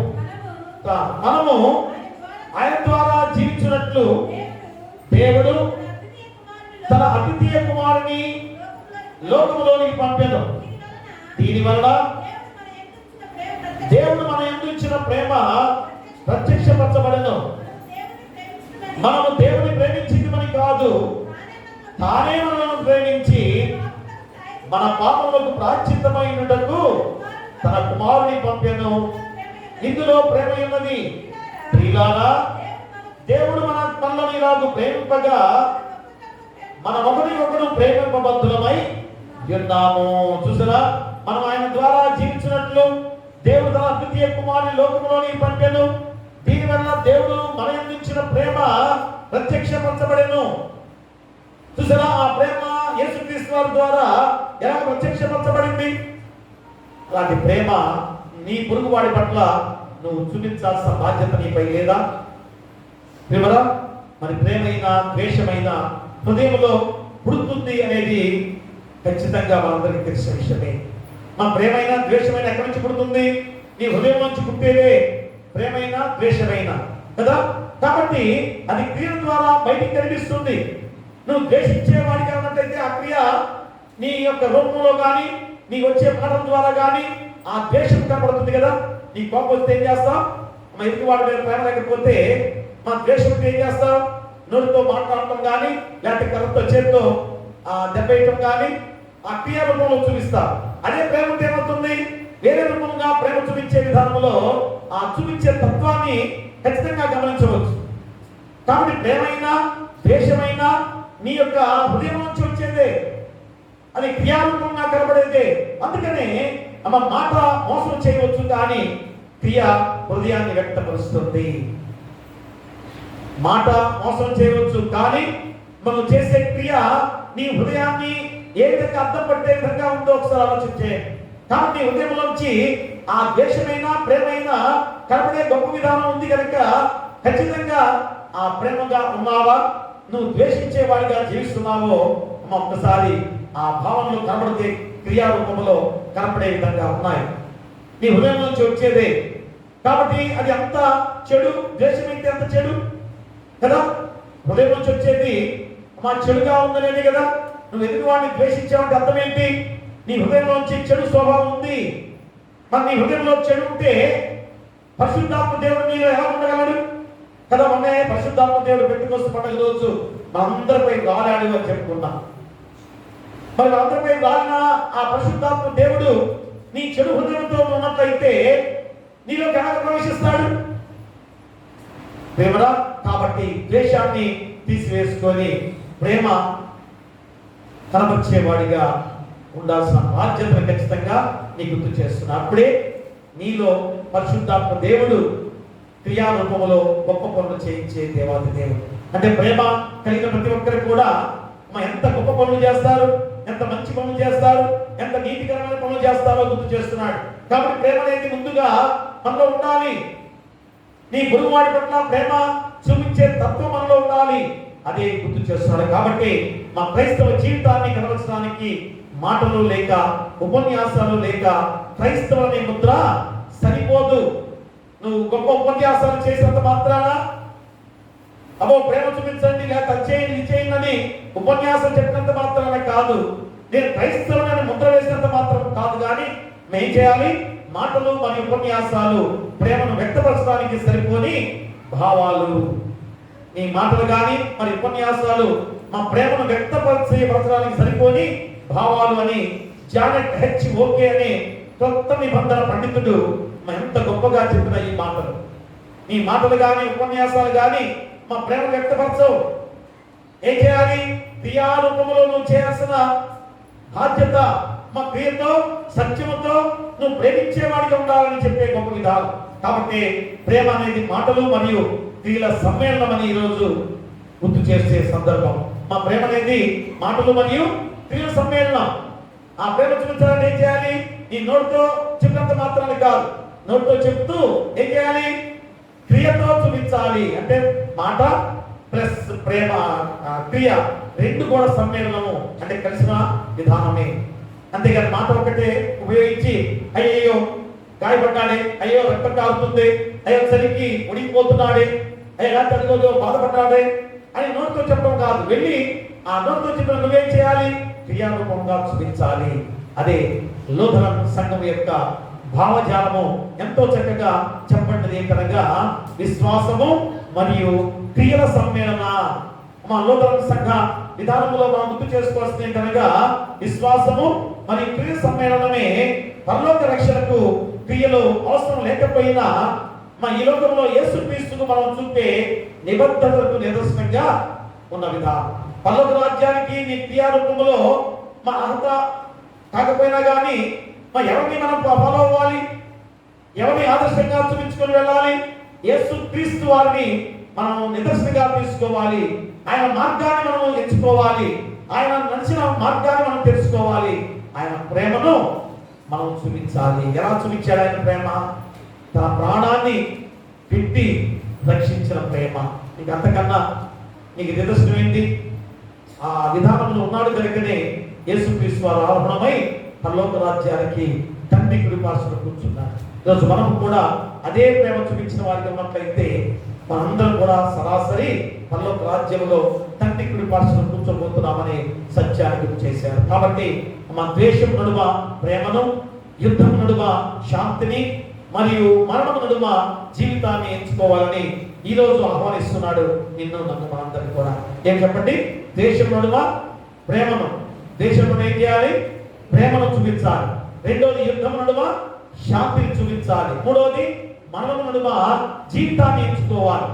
ఈ మూడు గనక చేసినట్లయితే మా ప్రేమ గురించి రోజు ఎంత చక్కని భావంతో యోహాను పత్రికలో రాసిన మాటలు. అందుకని దేవాది దేవుడిగా ఈరోజు సువార్త లూకా సువార్తికుడు ఎంతో చక్కటి ఉపమానం యేసుక్రీస్తు వారు చెప్పిన ఉపమానాన్ని ఆ ప్రేమ విషయంలో మనం గుర్తు చేస్తున్నాడు. ఏమిటనగా చూడండి, అక్కడ దేవుని ఆహ్వానం ప్రేమ ఎందుకు ఎలాంటి ప్రేమతో పిలుస్తున్నాడు? అవి ఎవరు కూడా రచించడం నాకు ఇష్టం లేదు కనుక అందరూ ధనికులైనా లేనివారైనా ప్రతి ఒక్కరు కూడా నా ప్రేమ ఎందుకు రావాలి అని ఆయనే స్వయంగా వచ్చి ఆహ్వానించాడు. మళ్ళా రెండోసారి సిద్ధంగా ఉంది, ఇదిగో భోజనం సిద్ధంగా ఉంది, రండి అని మా చాటి చెప్పడానికి ప్రధాన దూత ఆత్మ శబ్దంతో రెండవ రాకడగా కూడా రాబోడానికి సిద్ధంగా ఉన్నాడు. మరి నువ్వు ఎలాంటి సిద్ధపాటు కలిగి ఉన్నావు? ఈ లోకంలో జరిగే ఈ యొక్క వివాహ విందుకి ఆల్రెడీ ముందుగా ఒకసారి చెప్తారు కదా. మనం చూసా, నేను యవనస్తులందరూ కూడా పెట్టుకొని ప్రతి గృహానికి కూడా వెళ్ళి నా పెళ్లి 28వ తారీఖు జరుగుతుంది, రండి రండి అని పిలుస్తున్నప్పుడు నేను ప్రత్యక్షంగా అక్కడ చూసా. ఏంటిది ఎప్పుడు చూడలేదు అంటే యవనస్తులందరూ కూడా ఒక 20 మంది 30 మంది ఉన్నారు. ఇది ఎప్పుడు జరుగుతుందో తప్పేనండి, ప్రతి వివాహానికి కూడా ముందుగా వెళ్ళి ప్రతి ఇంటికి కూడా మేము చెప్పి పత్రిక ఇచ్చి పెడుతుంటాం అని చెప్పారు. కానీ నేను ఉదయంలో సాయంత్రం భోజనం ఏర్పాటు చేసిన జరుగుతుంది. మన సిద్ధం చేసిన తర్వాత తమకు తీసుకొని మన సలవాది గారు ఏం చేస్తాడు? ఊరు మొత్తం కూడా తిరిగి భోజనం సిద్ధంగా ఉంది, రండి రండి అని కేక వేస్తుంటారు కదా. అప్పుడు సిద్ధపడి ఏం చేస్తాం? నువ్వు సిద్ధపడి పక్కన వాళ్ళని రండి రండి రండి భోజనం సిద్ధం అయిపోయింది రండి అని 10 మంది కలిసి వెళ్తా ఉంటారు కదా. అమ్మ అదే ఈరోజు చెప్పే గొప్ప విధానం. అదే అమ్మ ఈరోజు దైవాజ్ఞ ఆచరించి పరలోక ప్రేమ ఇందులో పాల్గొనట. కాబట్టి దేవుని ఆజ్ఞ ముందుగా నేను ఆహ్వానించాడు. మళ్ళా రెండవ రాకడగా యేసుక్రీస్తు వారే వచ్చి నిన్ను తీసుకెళ్ళడానికి రాబోతున్నాడు. కాబట్టి ఇలాంటి సిద్ధపాటు కలిగి ఉన్నావు, ఇలాంటి సిద్ధపాటు కలిగి ఉన్నావు. అదే ఈరోజు పాడుతున్న పాట కూడా, విందు పరమందు పెళ్లి పొందు జనులకు అని ఎంత చక్కటి పాట. విందు పరమందు పెళ్లి పొందు జనుల నందముల నందమునందు సత్య సందు యేసు స్వామికి సభకు నిత్య ప్రధానము యెహోవా నిర్ణయించెను. రండు విందు పరమందు పెళ్లి పొందు జనుల నందముల నందమునందు నీతి కనికరముల తోడ నిన్ను ప్రధానము ప్రీతిగానున్న నిలిచితినని పిలిచే సత్యము. రండు విందు పరమందు పెళ్లి పొందు జనుల నందముల నందమునందు నిత్య జీవ పదార్థములు నిండియున్నవి. సత్యవచన మనము చేర సర్వము మనవి. రండు విందు పరమందు పెళ్లి పొందు జనుల నందముల నందమునందు దూతలంతా యేసు ప్రభుని ప్రీతి చేయను. నూతన సంగీతములను చేతులు వినను. రండు విందు పరమందు పెళ్లి పొందు జనుల నందముల నందమునందు. ప్రియా దేవుని బిడ్డలారా, నీతి కనికరములతో నిన్ను ప్రదానం చేసుకున్న గొప్ప విధానం అంటే పెళ్లి కుమార్తెగా సంఘం, అమ్మా వరుడుగా యేసుక్రీస్తు వారు ఆ పరలోక రాజ్యపు ప్రేమ వివాహ విందుగా ఆ వివాహ మహోత్సవానికి ఆహ్వానించబడిన గొప్ప విధానాన్ని నీకు తెలియజేస్తున్నారు. కానీ ఈరోజు మనం ఏం చేస్తున్నాం? సాకులు చెప్పేవారిగా ఉన్నాం. చూడు, ఎంత ప్రధానమైన ఆ పరలోకపు ప్రేమ విందుకి, ఆ రక్షణ ప్రేమ విందుకి నిన్ను ఆహ్వానిస్తుండగా ఏం సాకులు చెబుతున్నావు? ఎలాంటి సాకులు చెబుతున్నావు? అదే ఈ ఉపమానంలో ఖచ్చితంగా దేవుడు గుర్తు చేసే ఆ గొప్ప సందర్భాన్ని ఈరోజు నీకు తెలియజేస్తున్నాడు. ఎందుకంటే ఇక్కడ యజమాని ఇచ్చిన ఆజ్ఞ చేతి బలవంతో కాక నోటి సువార్త ద్వారా పిలువను ఆజ్ఞాపించిన గొప్ప విధానం. అంటే సువార్తను నిజముగా బీదలు దీనుడు యేసుక్రీస్తును ఆయన రాజ్య సంబంధమైన గొప్ప ఆహ్వానాన్ని అంగీకరించి ఆయన రక్షణ బట్టి ఆయన కీర్తిస్తున్న సందర్భాన్ని కూడా తెలియజేస్తున్న విధానం. ఎందుకంటే మొట్టమొదటిగా ఎవరిని పిలిచాడు? అందరిని పిలిచాడు కదా. అందరినీ ఎవరైతే సిద్ధంగా ఉన్నారో వారిని పిలిచాడు యేసుక్రీస్తు వారు. ఆ పరలోక రక్షణ ప్రేమికుడికి ఆహ్వానించాడు. కానీ వీరు ఏ విధంగా సాకులు చెప్పేవారిగా ఉన్నారో ఒక్కసారి మనం 14వ అధ్యాయము 15వ వచనాన్ని మనం చదువుకున్నట్లయితే, ఆయనతో కూడా భోజన పంక్తిని కూర్చున్న వారిలో ఒకటి ఈ మాటలు విని దేవుని రాజ్యములో భోజనం చేయువాడు ధన్యుడని ఆయనతో చెప్పగా, ఆయన అతనితో ఇట్లనెను, ఒక మనుషుడు గొప్ప విందు చేయించి అనేకులను పిలిచాడు. విందు కాలమందు అతడు ఇప్పుడు సిద్ధమై ఉన్నది రంగని పిలువబడిన వారితో చెప్పుటకు తన దాసుని పంపెను. ప్రేమరా, చూడండి ఎంత గొప్ప మాట. ఆయన ఆయనతో కూడా భోజన పంక్తిని కూర్చుంటున్న వారిలో ఒకడి మాటలు విని దేవుని రాజ్యంలో భోజనం చేయవాడు ధన్యుడని ఆయనతో చెప్పగా, చూసారా, మా దేవుని రాజ్యంలో భోజనం చేయవాడు ధన్యుడు. ఎంత గొప్ప మాట అప్లై చేసుకుని దేవుని రాజ్యంలో భోజనం చేయవాడు ధన్యుడు. అంతేగాని ఈ లోకంలో ఈ భోజనాలు చేస్తే ఆయాసం కదా, ఈ లోకంలో మనం చేసే ఆ భోజనాలు ఎంత గొప్పగా పెట్టవచ్చు. కానీ ఈరోజు మరి చాలా మంది వైట్ రైస్ పెట్టిన అంటారు కదా, వీళ్ళు ఏం చేస్తారు, ఎంత లేని వాడైనా కానీ పొలావుతో చేస్తారు. మా పొలాలు చాలా మంది తింటున్నారా, నాకు వైట్ రైస్ పెట్టండి, నా ఆరోగ్యం బాగలేదు కదా.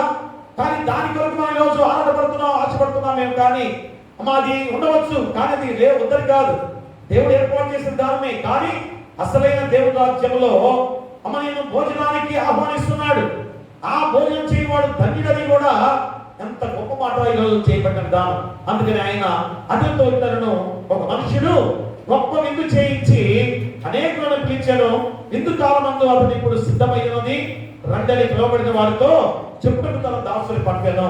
ఆల్రెడీ ముందుగా వివాహానికి రండి అని ఆహ్వానించారు. భోజనం సిద్ధపరిచిన తర్వాత తన దాసుని పంపాను. అయితే వారందరూ ఏకమనసుతో నెపములు చెప్పసాగిరి. ప్రేమరా, ఈరోజు నీవు కూడా అలాంటి నెపాలు చెబుతున్నావా?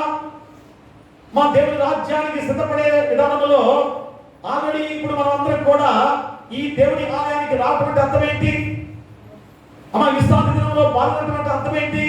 మనందరం కూడా ఈ యొక్క అపవాదిషము చేసుకున్న లోకంలో ఉన్నాం కనుక చెగిరిపోకుండా ఒక క్రమంగా దేవుడు మనల్ని ఒక మార్గంలో నడిపించడానికి ఈ పరిశుద్ధ విశ్రాంతి దినం ద్వారా ఈ పరిశుద్ధ సన్నిధిలో మనందరినీ కూడా ఆహ్వానిస్తున్న గొప్పగా. కాబట్టి ఈ లోకంలో ఇదే పరలోక విందు. ఆ భోజనం ఏంటి? ఈ యొక్క వాక్యమే, ఆత్మీయ ఆహారమే. కాబట్టి దీన్ని ఎవరు కూడా విస్మరించకూడదు. దీని పట్ల ఎవరు కూడా అశ్రద్ధగా ఉండకూడదు. ప్రియమరా, ఆ గొప్ప విధానం ద్వారా ఇదిగో జరుగుతున్న ఈ గొప్ప ఉపమానంలో దేవుడు చెప్పే గొప్ప విధానం ఏంటనగా, వారందరూ కూడా ఎవరైతే ముందుగా చెప్పబడిన వారిని ఆహ్వానిస్తే వారందరూ కూడా నెపాలు చెబుతూ ఉన్నారు. ముందుగా చెప్పాడు, అయ్యా ఇదిగో నా పెళ్లి ఉంది రండి అని ఆహ్వానిస్తే, రెండోసారి భోజనం సిద్ధంగా ఉంది రండి అని పంపిస్తే వారు నెపాలు చెబుతూ ఉన్నారు.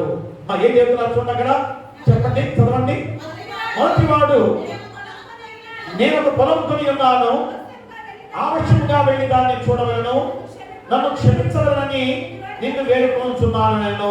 చూసారా, ఇక్కడ చూడండి, నేను ఒక పొలం కొని ఉన్నాను, ఆవశ్యంగా వెళ్ళి దాన్ని చూడవలను. పొలం కొని ఉన్నాడు, ఆల్రెడీ కొనిన తర్వాత మళ్ళా చూడటం ఏంటి అంటే, ఇక్కడ ఇతని యొక్క వ్యాపారం గురించి చెప్పే సందర్భం.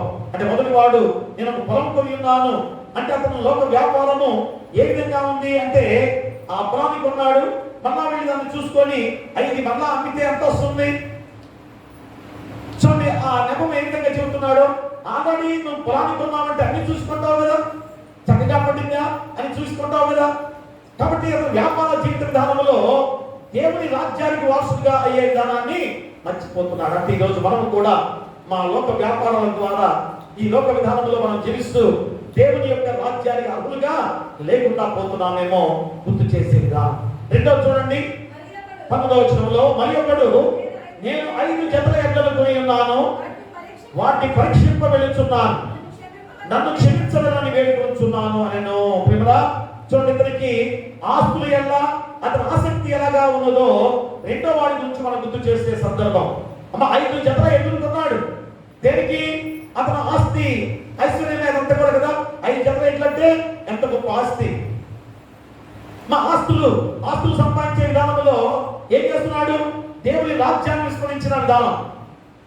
దేవుని దగ్గరికి రావడానికి అతనికి సమయం లేదు. నెపం చెప్తున్నాడు, అయ్యా దేవుడిలో నేను 5 జతల ఎడ్లు కొన్నాను కనుక, మరి 5 జతల ఎడ్లు కొంటే అది అంతా కూడా చూసుకుని కదా కొనేది. మరి వాటిని పరీక్షకు వెళ్తున్నాను, మళ్ళా నేను వాటిని పరీక్షకు వెళ్తున్నాను. ముందుగా పరీక్షించే చేస్తారు ఏమైనా కదా. గేదెలు కొనుక్కోవాలంటే, ఆవులు కొనుక్కోవాలంటే, ఎద్దులు కొనుక్కోవాలంటే ఏం చేస్తారు? అది దానికి ఎలా ఉంది అరకబెట్టి చూస్తారు, అది సరిగ్గా దొరుకుతుందా, మరి ఇవన్నీ చూసుకునే కొంటాం కదా. మరి ఇతను ఎలాంటి నెపం చెప్పాడో చూడండి. మరి దీనిలో కూడా చూడండి ఎంత భయంకరమైన నెపాలు చెబుతున్నారు. ఈరోజు మనం కూడా ఈ ఆస్తుల సంపాదనలో ఆస్తులు సంపాదించే విధానంలో దేవుని దగ్గర రావడానికి ఎలాంటి నెపం చెబుతూ జీవిస్తున్న వారిని ఈరోజు మనకు తెలియజేస్తున్నాడు. ఇక మూడో వ్యక్తి చూడండి, మరి ఒకడు నేను ఒక స్త్రీ వివాహం చేసుకున్నాను అందుచేత నేను రాలేనను. ప్రేమలా స్త్రీ వివాహం చేసుకుంటే దేవుని దగ్గర రాకూడదా? ఈరోజు అదే చాలా మంది కదా, వివాహం చేసుకుంటే నేను రోజు బయట రాకూడదని అంటా ఉంటారు, లేకపోతే 10 రోజులు బయట రాకూడదని చెప్తుంటారు చాలా మంది కూడా. ఇది చనిపోయినప్పుడు అదే, భర్త చనిపోతే లేకపోతే భార్య చనిపోతే బయట రాకూడదు అంటారు. అలా వివాహం అయిన 10 రోజులు కూడా అది నువ్వు బయట వెళ్ళొద్దు, అటు వెళ్ళొద్దు, ఇటు వెళ్ళొద్దు అని చెప్పేవారుగా ఉంటారు. సరే బయట వెళ్ళకపోయినా కానీ దేవుని ఆలయానికి రావడానికి నీకేమిటి? మా భర్త మరణించినా భార్య మరణించినా దేవుని దగ్గర రావడానికి ఏమిటి నీకు? అయ్యా దేవుడి మన ఆచారాలు ఏమిటి? ఆచారాలు ఎలాంటి ఆచారాలు? దేవుని దగ్గర ఆచారాలా? మరి ఈరోజు మనం అందరం కూడా ఎలాంటి ఇక్కడ మనం ఎలాంటి స్థితిలో జీవిస్తున్నామో ఆలోచన చేసుకోవాలి. కాబట్టి మొట్టమొదటి వివాహమైనప్పుడు భార్య భర్తలుగా ఇద్దరు గుడికి వచ్చి కూర్చోవాలి. మరి ఎంత దీవెనకరం! పరిశుద్ధ వివాహం అంటే ఎంత గొప్ప ఘనమైంది, 100 ఏళ్ల జీవితాన్ని పంచుకునే గొప్ప జీవితం. కాబట్టి మొట్టమొదటి వివాహమైన వారు భార్య భర్తలుగా కలిసి దేవుని ఆలయానికి రావాలి, మన దేవుని దీవెనలు పొందుకోవాలి. కానీ అంటే పాఠ్యపాత్ర ప్రకారంగా అంటే దాన్ని అనుసరిస్తున్నారేమో చాలా మంది. ద్వితీయోపదేశకాండంలో ఆ విధంగా చెప్పబడిన విధానాలే అది ఆచరిస్తున్నారేమో మనోళ్ళు. చూడండి, ద్వితీయోపదేశకాండము 24వ అధ్యాయం చూడండి. 24వ అధ్యాయంలో 5వ వచనాన్ని చదవండి.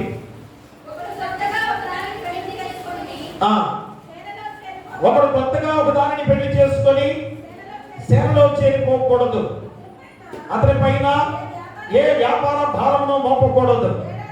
ఏడాది వరకు తీరికగా అతడు తన ఇంట నుండి తాను పరిగ్రహించిన భార్యను సంతోషపెట్టవలను. దీంట్లో చూడండి, ఇంకా సంవత్సరం వరకు ఎక్కడికి ఏ పని కూడా చేయకుండా ఉండమని మన దీనిలో చెప్పబడిన విధానం. అంటే దీన్ని మనం అనుసరిస్తున్నామేమో. ప్రియ దేవులారా, మిగతా అన్ని చేస్తున్నారు కానీ దేవుడి దగ్గర రావడానికే రాదు కదా. అయ్యో కొత్తగా పిల్లలకి కనుక ఎక్కడికి వెళ్ళొద్దని చెప్పేసి దేవుని ఆలయానికి కూడా వెళ్ళొద్దని చెప్పేవారు చాలా మంది ఉంటున్నారు. ప్రియ దేవులారా, కాబట్టి ఈ ముగ్గురు వ్యక్తిత్వాల మనస్తత్వాలు ఈరోజు మనలో ఉండి ఎలాంటి నెపాలు చెబుతూ దేవుడికి దూరం అయిపోతున్నా. అదే ఈ యొక్క ఉపమానంలో నీకు చెప్పిన మాటలు. ఎలాంటి నెపాలు చెబుతూ మనం దేవుడికి దూరం అయిపోతున్నా. మన దేవుని రాజ్య ప్రేమ విందుకి, ఆ రక్షణ విందుకి ఎలాగా నువ్వు ఆహ్వానించబడ్డవాడివి. మరి రేపు రెండో రాకడగా వచ్చి నిన్ను ఇదిగో సిద్ధమైపోయింది ఆల్రెడీ, నీకు స్థలాన్ని సిద్ధపరచడానికి వెళ్ళాను కనుక రండి అని తీసుకెళ్ళడానికి సిద్ధంగా యేసుక్రీస్తు వారే రాబోతున్నాడు. ప్రధాన దూత ఆత్మ శబ్దంతో రెండో రాకడగా వచ్చి నేను తీసుకెళ్ళబోతున్నాడు. మరి సిద్ధపాటుగా నువ్వు ఎలాగున్నా? ఏదో నమ్మాలి చెప్పి దేవుడి దగ్గర రాకుండా, దేవుని ఆలయానికి రాకుండా, మన దేవుల్లో లేకుండా జీవిస్తున్నామంటే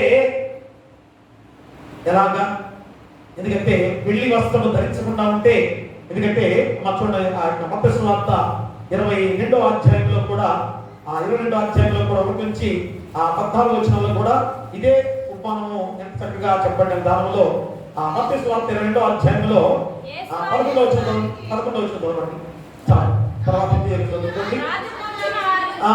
రాజు కూర్చున్న వారిని చూడ లోపలికి వచ్చి అక్కడ పెళ్లి వస్త్రం ధరించుకొనని ఒకరిని చూచి, స్నేహితుడా, పెళ్లి వస్త్రం లేక ఇక్కడికి ఎలా వచ్చిందని అడుగగా వాడు మౌని అయి ఉండేను. అంతటా రాజు, వీరి కాళ్ళు చేతులు కట్టి వెలుపడి చీకటిలోకి త్రోసివేయండి, అక్కడ ఏడుపును పండుగ ఉండాలని పంచారులతో చెప్పాను. ప్రియమురా, పెళ్లి వస్త్రము ధరించుకొని ఉండాలి. అది ఎక్కడ, ఎప్పుడు? ఇప్పుడే ఈ యొక్క లోకంలో నువ్వు జీవించే ఈ సమయంలోనే పెళ్లి వస్త్రాన్ని ధరించుకొని సిద్ధంగా ఉండాలి. పెళ్లి వస్త్రం లేకపోతే నేను ఎలాగ ఆహ్వానిస్తారు? ప్రత్యేకంగా నీకు వచ్చి పెళ్లి వస్త్రాన్ని నీకు అందించాడు దేవుడు. మనకేం చేస్తారు? పెళ్లి పత్రిక ఇస్తారు కదా, పెళ్లి పత్రిక ఇచ్చాయా, పెళ్లికి రండి అని పిలుస్తారు. అక్కడ వెళ్ళిన తర్వాత అయ్యా నువ్వు పెళ్లికి పిలిచామా అని ఆలోచనగా మొక్కడికి వెళ్ళి చూస్తే ఏం చేస్తారు? పెళ్లి కార్డులు తీసుకెళ్తారు. చాలా మంది ఈ మధ్య అంటే వేరే వేరే పెద్ద పెద్ద చోట సిటీల్లో ఎవరు పడితే వాళ్ళు వస్తారు కనుక ఆ పెళ్లి పత్రిక కూడా దగ్గర పెట్టుకొని తీసుకెళ్తూ ఉంటారు. ఇదిగో పెళ్లికి ఏమన్నా ఆహ్వానించారని ఒక టికెట్ లాగా మనం చూపిస్తుంటారు. మరి రేపు పరలోకపు రక్షణ ఇందుకి మా పెళ్లి వస్తువులు ఇప్పుడే ధరించుకుని ఉండాలి. అది ఎలాగా? ఇదిగో ఇలాగా మా దేవుని ఆలయానికి రావడం, మా దేవుని యొక్క వాక్యాన్ని గ్రహించడం, ఆ వాక్యానుసారంగా జీవించడం, నీ సహోదరుని ప్రేమించడం, ఇవన్నీ కూడా పెళ్లి వస్త్రముగా ధరించుకునే గొప్ప విధానమే. అదే నీకు అర్హత. నీ సహోదరుని ప్రేమించే అర్హతే పరలోక రాజ్యానికి ఆహ్వానం. అదే పెళ్లి వస్త్రం. కాబట్టి పెళ్లి వస్త్రము లేని వాడు కూడా వెళ్ళి కూర్చున్నాడు. వెంటనే వెళ్ళాడు అక్కడికి. స్నేహితుడా, పిల్లడం కూడా మంచిగా పిలిచాడు. స్నేహితుడా, పెళ్లి వస్త్రం లేదయ్యా, ఎందుకు వచ్చావు అడిగితే మౌనంగా కూర్చున్నాడు. వెంటనే తీసుకెళ్లి కాళ్ళు చేతులు కట్టివేసి చీకటి కొట్టులో అగ్ని ఆనదు, పురుగు చావు, ఎంత భయంకరమైన స్థితిని పొందుకునే స్థితి ఈ రోజు ప్రేమరా మళ్ళా నీ గుర్తు చేస్తున్నాడు. అందుకనే మీరు ఆహ్వానించబడ్డ వారు ఎవరు కూడా చాలా మంది రాలేదు. వెంటనే ఏం చేశాడు? కోపం వచ్చేసి ఏం చేశాడు?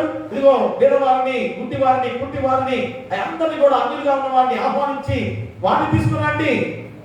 ఎందుకంటే నా పెళ్లి, ఆ వివాహపు విందు, ఆ చేసే ఆ మండపం అంతా కూడా వాటితో నిండిపోయి ఉండాలి. ఏ కొత్త కూడా ఉండకూడదు. ఒక్కడ కూడా తగ్గకుండా ప్రతి కుర్చీ కూడా నిండిపోయి ఉండాలి. కాబట్టి అందరూ కూడా పిలవండి అంటే క్రైస్తవులుగా మనం ఇన్ని రోజులు నేర్చుకున్న విధానంలో దేవుడికి ఎలాగా దూరం అయిపోయిన వాడికి ఉన్నావో, అన్యులుగా ఉన్నవారు ఇప్పుడు తెలుసుకొని దేవుళ్ళు ఎంత బలమైన వారికి ఉన్నారో నీ గుర్తు చేస్తున్నాడు. మనమే అంటాం కదా, అవి అన్యులుగా వారు దేవుని నమ్ముకున్నారు, ఎంత దేవుళ్ళు బలమైన వారికి ఉన్నారు అని మనమే అంటుంటాం కదా. ఈరోజు క్రైస్తవులుగా, విశ్వాసిగా నువ్వు ఎలాంటి స్థితిలో ఉన్నావు ఒకసారి ఆలోచన చేసుకోవాలి. కాబట్టి ఆహ్వానించబడ్డ క్రైస్తవులుగా రాలేకపోతున్న వారిగా ఉంటే మిగతా వారందరూ కూడా ఆహ్వానించబడ్డ గొప్ప విధానం. రాజమార్గంలో వెళ్ళండి, కంచెల్లో వెళ్ళండి, అందరూ కూడా ఆహ్వానించి తీసుకురండి. ఎక్కడ కూడా ఖాళీగా ఉండకూడదు. అంటే పరలోక రాజ్యంలో నిండిపోయి ఉండాలి అందరితో, ప్రజలందరితో. ఎవరు కూడా నశించున్నా నాకు ఇష్టం లేదు అంటే దేవుడు ఎంత దయాళుడో, ఎంత ప్రేమ కలిగిన వాడో ఇప్పుడు కూడా నిన్ను ప్రేమగా ఆహ్వానిస్తున్న గొప్ప విధానమే ప్రియ దేవుడు బిడ్డారా. కాబట్టి ప్రేమ గాని మా సాకులు చెప్పవద్దు. దేవుని ఆలయానికి వెళ్ళడానికి సాకులు చెప్పవద్దు, నెపాలు చెప్పవద్దు. ఖచ్చితంగా దేవుని కార్యాన్ని, దేవుని పనిని, దేవుని ఆలయ విషయంలో దేవుడు ఏర్పాటు చేసుకున్న మనుషులుగా దేవుని కార్యాన్ని చేసేవారు ఉండాలి. ఏదైనా కానీ, ఎవరైనా కానీ, సంగతులు కానీ, మాస్టర్ గారు కానీ, ప్రజలుగా మీరు కానీ, లేకపోతే దేవుని ఆలయాన్ని శుభ్రం చేసే విధానంలో కూడా ఏ పని దేవుడు నీకు నిర్ణయించాడో ఖచ్చితంగా దానికి నెపం చెప్పవద్దు, నెపాలు చెప్పవద్దు. అది ఎంత తీవ్రకరమైందో. దేవుని ఆలయానికి రావాలి. ఎలాగా? అరగంట ఉండే విధంగా చూసుకొని. ఎందుకంటే 5 గంటలకు నేను కూర్చొని 7 గంటల దాకా నేను కూర్చోలేదయ్యా అని చెప్పేసి అరగంట టైం చూసుకుని వచ్చేవారు కూడా లేకుండా పోలేదు. ప్రేమరా 2 గంటలు మనం దేవుని ఆలయంలో కూర్చోలేకపోతున్నాం. ఏదో కొద్దిగా సంస్కారము బాప్తిస్మం ఇచ్చేసరికి ఒక అరగంట లేట్ అయ్యేసరికి ఎన్ని చెవులకి వార్తలు వచ్చాయి. పాస్టర్ గారు 8 గంటలు చేసి మన 7 మన అయింది 7:35 అయింది, 8 గంటలు అని చెప్పేసి మళ్ళీ అంటున్నారు. బాప్తిస్మం నిర్ధారణ 2 ఇవ్వాలంటే పావు గంట పడుతుంది. వాక్యం 45 నిమిషాలు ఖచ్చితంగా. కాబట్టి ప్రియ దేవుడా, దేవుని కార్యానికి, దేవుని వాక్యానికి అశ్రద్ధ చూపించే వారు ఉన్నారు కనుకనే, దేవుని వాక్యానికి చెవులు వినలేక ఉన్నారు కనుకనే మీకు బాధ వేస్తుంది. అయ్యో ఒక అరగంట తిరిగిపోయిందే అన్న ఆలోచన చేస్తున్నా. లేకపోతే ఈ వాక్యం కనుక నీ హృదయంలో మోగినట్టు ఒక శృతితో కొడితే ఎలాగా మోగుతుందో అలా మోగితే నువ్వు నిద్రపోతావా? ఆలస్యం అని చెప్పేసి పైన అయిపోయిందని ఆతులు పడతావా? దేవుని వాక్యం ఈరోజు విన్నామే అని సంతోషంతో గంతులు వేస్తూ వెళ్ళాల్సిన సమయమే క్రియాత్మకం కదా. కాబట్టి దేవుని విషయంలో, దేవుని వాక్యం విషయంలో కొద్దిగా ఆలస్యం అయితే అది ఈ తరం కాకుండా వేరే విధంగా అబ్రహాం వచ్చింది. మన అబ్రహాం వచ్చేసరికి ఒక అరగంట అవుతుంది కదా. మరి వాక్యాన్ని తగ్గించండి అని అంటున్నారు. ఎలాగా? మరి వాక్యాన్ని తగ్గిస్తే ఏమవుతుంది? కాబట్టి ఒక్కసారి ఆలోచన చేసుకోవాలి. మనము ఇంతగా దేవులో ఎదుగుతున్న మన జీవితాలు వారం రోజుల్లో ఈ 2 గంటలే దేవుని ఆలయంలో కూర్చుంటున్నాం కదా. ఇప్పుడు కూర్చుంటున్నారా? ఇక మరి వారం రోజుల్లో వచ్చేది 2 గంటలుగా దేవుని ఆలయంలో, అది ఒక అరగంట లేదా గంట. ప్రేమరా, కాబట్టి పరలోక రక్షణ ఎందుకు ఆహ్వానంగా నీకు పిలువబడుతుంది. ఇదే నీకు ఆహ్వాన పత్రిక. దేవుని ఆలయానికి రావడమే ఆహ్వాన పత్రిక, దేవుని కార్యాలు చేయడమే ఆహ్వాన పత్రిక, నీ సహోదరుని ప్రేమించడమే ఆహ్వాన పత్రిక. కాబట్టి ఆ అర్హతే మరణం నుంచి జీవంలోనికి దేవుని ఆజ్ఞను పాటించే ప్రతి ఒక్కరు కూడా ఏ రీతిగా ఆ ప్రేమ విందులో పాల్గొనే అర్హతగా ఉన్న గొప్ప విధానం. కాబట్టి పరలోక రక్షణ విందుకు ఆహ్వానానికి మనం సిద్ధంగా ఉన్నావా? ఈరోజు నేను ఆలోచన చేసుకొని నేను సిద్ధంగా ఉన్నానని ధైర్యంగా నువ్వు చెప్పుకునే బిడ్డగా ఉండాలి. ధైర్యంగా నేను సిద్ధంగా ఉన్నానని ఆలోచన చేసుకోవాలి. అది ఇప్పుడే తెలుసుకున్నట్లయితే ఖచ్చితంగా నీ సహోదరుని ప్రేమిస్తూ దేవుని ఆజ్ఞను పాటిస్తూ ఆ పరలోక విందులో పాల్గొనే ధన్యుడిగా నువ్వు ఉండబోతున్నావు. ఆ పరలోక రాజ్యపు భోజనాన్ని ఆరగించే వారందరూ కూడా ధన్యులని ఈరోజు చెప్పబడిన గొప్ప విధానం ద్వారా మనందరం కూడా ఆహ్వానానికి మనందరూ వెళ్ళాల్సిన బాధ్యత ఉంది. నేపాలు చెప్పవద్దు, సాకు చెప్పవద్దు. మిమ్మల్ని అట్టి విధానంలో మీరందరూ కూడా పరలోక రాజ్యానికి మా వారసులుగా ఉంటారు, ఉండబోతున్నా. అలాంటి గొప్ప విధానం వినడాలని కోరుతూ మీకును మీ కుటుంబాలకును సదాకాలము దేవుడు తోడైదును కాక. ఆమేన్. సమస్త జ్ఞానం ఇచ్చిన దేవుని సమాధానము యేసుక్రీస్తు వల్ల మీ హృదయములకును మీ తలపులకును కావలియును కాక. ఆమేన్. దేవానా యందు శుద్ధ హృదయము కలుగచేయుము నాంతరంగములో స్థిరమైన మనసును తనముగా పుట్టించుము. నీ సన్నిధానములో నుండి నన్ను త్రోసివేయకుము. నీ పరిశుద్ధాత్మను నా యొద్ద నుండి తీసివేయకుము.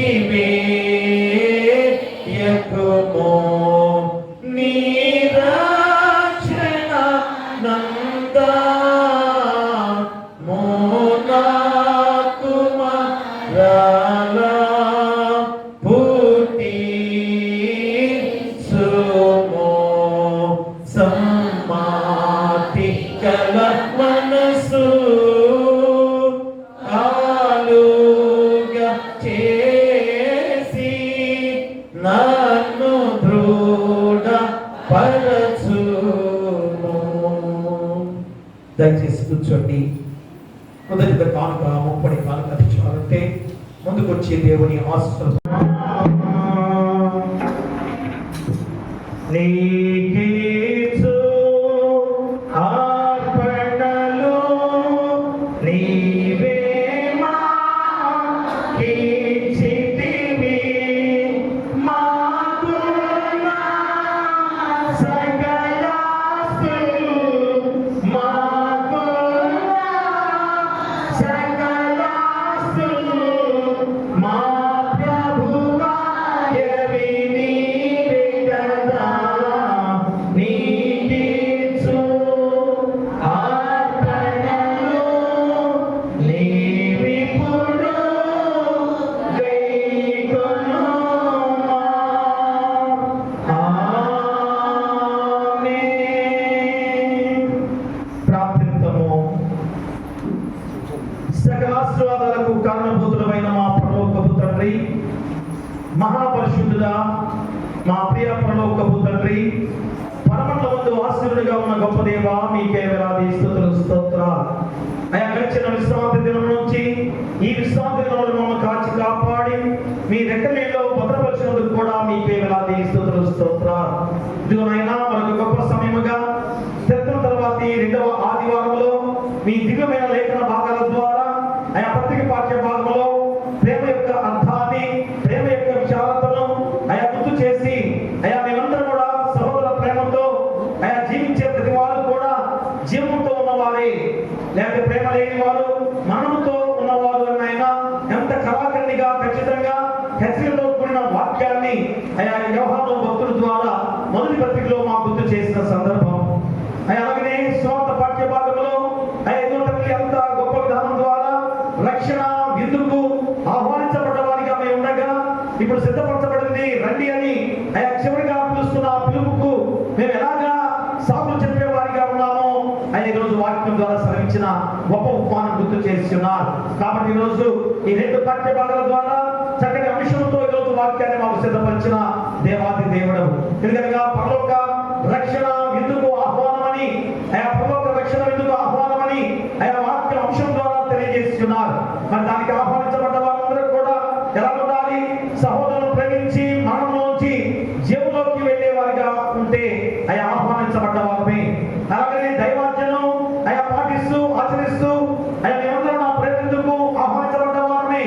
అంటే దైవాజ్ఞను ఆచరించే వారికి ఉండాలి, సహోదర ప్రేమతో ఉండాలి. ఈ రెండు లక్షణాలు మాలో ఉండాలి. దైవాజ్ఞను ఆచరించాలి, సహోదరులు ప్రేమించే వారిగా ఉండాలి. ఈ రెండు కూడా పరలోక రక్షణ విందుకు ఆహ్వానించబడ్డ వారిగా ఉన్నామని రోజు అంశం ద్వారా గుర్తు చేస్తున్నారు. నిన్న వాక్యాన్ని ఫలింపు చేయండి. ఆ వాక్యాన్ని వెలుగుగా చేసుకున్న వెలుగు గృహాల్లో ఆపాదించుకునే బాధ్యత వెలుగు దయచేయండి. ఆయన వచ్చిన వాళ్ళు, రాని వాళ్ళు, వృద్ధాప్యం ఉన్నవారు, నడివయసులో ఉన్నవారు, యవన ప్రదర్శన వారు, చిన్న బిడ్డలు, కుష్ఠరోగులు, అనాథలు, అభాగ్యులు, గర్భిణీలు సుఖస్థం దయచేయండి. ఆయా బాధితురాలు తల్లిదండ్రులను క్షేమంగా ఉంచండి. పిల్లలు లేని వారికి బిడ్డలు దయచేయండి. వివాహాలు కాని వారికి వివాహాలు చేయండి. వివాహం జరిగే వారికి చక్కగా వివాహం జరిగే బాధ్యత దయచేయండి. అలాగే ఆయన విధవరాల పక్షాన మేము వ్యాఖ్యం చేస్తూ ఆయన నీరే తల్లిదైనా వారి పక్షంగా వ్యాఖ్యం చేసే దేవుడిగా ఉండగా వారికి ఏమి సాధికాలో దయచేయండి. అలాగే తల్లిదైనా ఈ సమ ఉద్యోగాలు లేని వారికి ఉద్యోగాలు దయచేయండి. ఆర్థికంగా ఇబ్బంది పడుతున్న వారికి ఆర్థికంగా సహాయం చేయమని వేడుకలు ప్రార్థన చేస్తున్నాం. అలాగే తల్లి ఆలయంతో బాధపడుతూ మోకాళ్ళెప్పులు, తల్లెప్పులు, కడుపులో గడ్డల క్యాన్సర్ వ్యాధులు, లివర్ జబ్బులు, టీబీ జబ్బులు, ఐస్ వ్యాధులు, కోవిడ్-19 అనే వ్యాధి, ఐక్యం థైరాయిడ్ సమస్య, మరికొన్న చర్మ వ్యాధులు, పక్షవాయువుతో బాధపడుతున్న వారు, గుండె ఆపరేషన్ జరిగిన వారు, వేరే వేరే జబ్బులుగా కాలు గాయాలు, చేతి గాయాలు, వెన్నుపూస గాయాలైన వారు, ప్రతి వారి బట్టి మేము ప్రార్థన చేస్తున్నాం. త్వరలో ఆపరేషన్ జరిగిన బిడ్డల విషయంలో కూడా మేము ప్రార్థన చేస్తున్నాం. యేసు నామములో గద్దించి తండ్రి నీ హస్తాలతో తాకి ముట్టి స్వస్థపరచమని వేడుకలు ప్రార్థన చేస్తున్నాం. మా సంఘంలో ఉన్న బిడ్డలందరి బట్టి కూడా ఎవరైతే జ్వరాలతో, జలుబులతో, దగ్గుతో ఉన్నారో, అలాగే ఆయన బీపీలు, షుగర్లతో ఉన్నారో, పక్షవాయువుతో, గుండె జబ్బుతో, వేరే వేరే జబ్బులతో బాధపడుతున్నారో, కాలు గాయాలు, చేతి గాయాలు, వెనుపూస గాయాలతో ఉన్నారో, వారందరూ కూడా యేసు నామములో గద్దించి మీ హస్తాలతో తాకి ముట్టి స్వస్థపరచండి. అలాగే హాస్పిటల్లో ఉన్న వారందరికీ కూడా స్వస్థపరిచి మళ్ళా తిరిగి క్షేమకరంగా ద్వారం నడిపించండి. అలాగే కష్టమైన పనులు చేసుకునేవారు, కూలి పనులు, సిమెంట్ పనులు, సున్న పనులు, కోరి పనులు, కరెంట్ పనులు, పెయింట్ పనులు, రాడ్ పెయింటింగ్ పనులు, వడ్రంగం పనులు, వేరే వేరే పనులు చేసుకునే ప్రతి వారికి కూడా కష్టానికి తగ్గ ప్రతిఫలంతో ముందుకు నడిపించే బాధ్యత వెలుగు దయచేయండి. అలాగే వాహనాలు వెళ్ళే ప్రతి వారిని కూడా క్షేమకరంగా నడిపించండి. బస్ డ్రైవర్లు కానీ, లారీ డ్రైవర్లు కానీ, ఆటో డ్రైవర్లు కానీ, కార్ డ్రైవర్లు కానీ, ఆటో డ్రైవర్లు కానీ, బైక్ డ్రైవర్లు కానీ, ప్రతి ఒక్కరిని కూడా క్షేమకరంగా లాభదాయకంగా నడిపించమని వేడుకలు ప్రార్థన చేస్తున్నాం. అలాగే ఈ సమయంలో నేను ప్రార్థిస్తున్నాం. ఉద్యోగస్తులు ప్రార్థన చేస్తున్నాం. ఉద్యోగం చేసే ప్రతి వారిని కూడా రాకపోకల్లో మీరు తోడుగా ఉండి ప్రమోషన్తో నడిపించే బాధ్యత బిడ్డలు దయచేయండి. అలాగే చదువుకునే బిడ్డలు, చిన్న బిడ్డలు వాహనాల మీద వెళ్తున్నారు. రాకపోకల్లో మీరు తోడుగా ఉండండి, గొప్ప జ్ఞానంతో నడిపించండి. అలాగే హాస్టల్లో ఉన్న ప్రతి బిడ్డలు కూడా దీవించి బలపరచండి. ఎంసెట్ ద్వారా మంచి ర్యాంకులతో బిడ్డలు పై ప్రమోషన్లకు వెళ్ళి బిడ్డలందరికీ కూడా చక్కగా మళ్ళా పై తరగతులకి చేసే బాధ్యత బిడ్డలకు దయచేయండి. అలాగే మరి గొప్ప సమయంలో పాడి పశువులను, పక్షాలను దీవించండి. పశువుల కాపరులను, గొర్రె కాపరులని దీవించి బలపరచండి. అలాగే తండ్రి వ్యవసాయదారులుగా త్వరగా వర్షపడి ఉన్నది. మొక్కలు, విత్తనాలు నాటి ఉన్నారు. నాటిన విత్తనాలు చక్కగా ఫలింపుతో చక్కగా పంట పండి కుటుంబాలని పోషించుకునే బాధ్యత ప్రతి వ్యవసాయదారునికి దయచేయండి.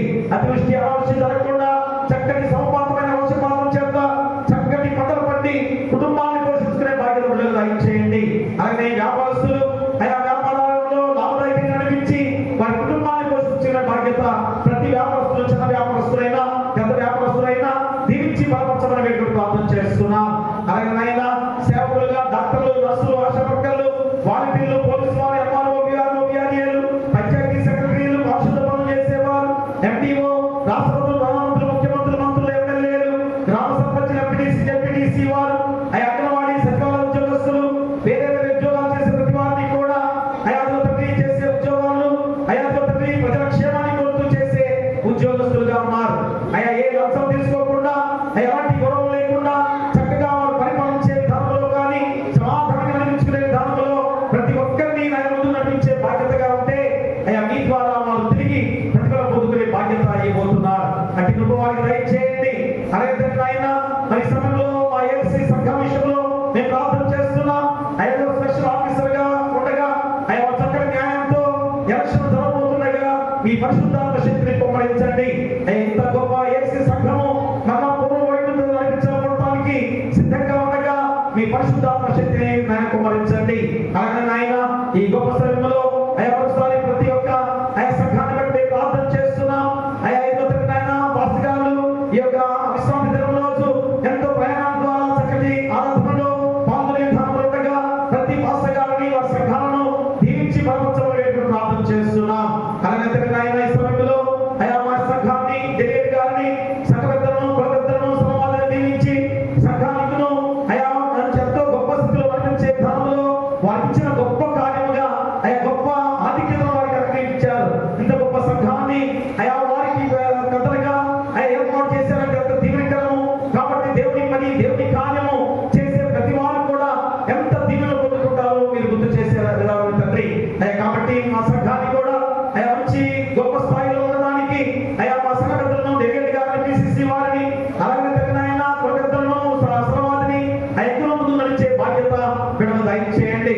అయ్యా ముఖ్యంగా నూతన దేవాలయ విషయంలో మరోసారి మేము ప్రార్థన చేస్తున్నాం. అయ్యా తండ్రి అంతటి ఎనకంటే వేస్తున్నారు.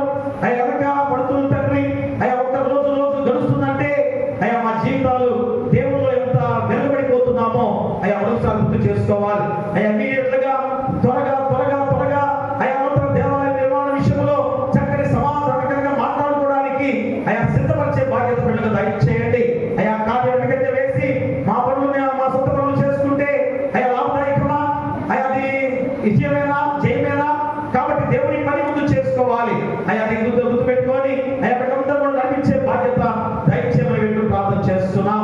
మరి గొప్ప సమయంలో సమర్పించిన ఈ కానులు బట్టి కృతజ్ఞత కానులు బట్టి మొక్కుబడి కానులు దశ భాగాలు తెచ్చిన వారిని బట్టి అయ్యా ఇప్పుడు మీ తీసుకొచ్చిన వారిని బట్టి ప్రభుత్వాలు తెచ్చిన వారిని బట్టి వారి కుటుంబాలను పొందులుగా నూతనగా ప్రేమించేయమని ఇంకొక ఆయన వివాహాలు జరిగే అయ్యా బిడ్డల విషయంలో చక్కగా ఏ వాతావరణ సమస్యలు లేకుండా వివాహం చక్కగా జరిగే బాధ్యత దయచేయండి. వివాహం జరిగిన కుటుంబాలను కూడా దీవించి బలపరిచి వారి దాంపత్య జీవితాన్ని గొప్పగా ముందుకు నడిపించే బాధ్యత దయచేయండి. మరి ఈ గొప్ప సమయంలో మా సంఘంలో ఎలాంటి శోభత లేకుండా శాంతి సమాధానాలతో ఐకమత్యంతో సహోదర ప్రేమతో అయ్యా ముందుకు నడిపించే బాధ్యతగా మా సంఘం చుట్టూ గ్రామం చుట్టూ కూడా మీ దేవదూత గచ్చగా ఉంచమని నీ కుమారుడు మా ప్రభువైన యేసుక్రీస్తు ద్వారా వేడుకొంచున్నాము తండ్రి. ఆమేన్. పరలోకమందున మా తండ్రి నీ నామం పరిశుద్ధపరచబడును గాక, నీ రాజ్యం వచ్చును గాక, నీ చిత్తం పరలోకమందు నెరవేర్చును భూమి మీద నెరవేరును గాక. మన ఆహారం నేడు మాకు దయచేయము. మన అపరాధం చేసిన వారిని మేము క్షమించిన ప్రకారం మా అపరాధములను క్షమించుము. శోధనతే కాదు శోధన తప్పించుము. రాజ్యమును శక్తియు మహిమయు నిరంతరము నీవై ఉన్నవి. ఆమేన్. కర్తా మాకు నీ దీవెనతో సెలవిమ్ము కర్తా. దీవించి క్షేమపు దీవులను దయచేసి జీవపోషణ మాత భావమున సమకూర్చి దీవెనతో కర్తా మాకు నీ దీవెనతో సెలవిమ్ము కర్తా. ప్రభువును దీవించి ఆశీర్వదించి దీవించబడును గాక. ప్రభు నీ తన సన్నిధిని ప్రకాశింపజేసి నిన్ను కరుణించును గాక. ప్రభు నీ తన సన్నిధిగా ఉదయింపజేసి నీకు సమాధానం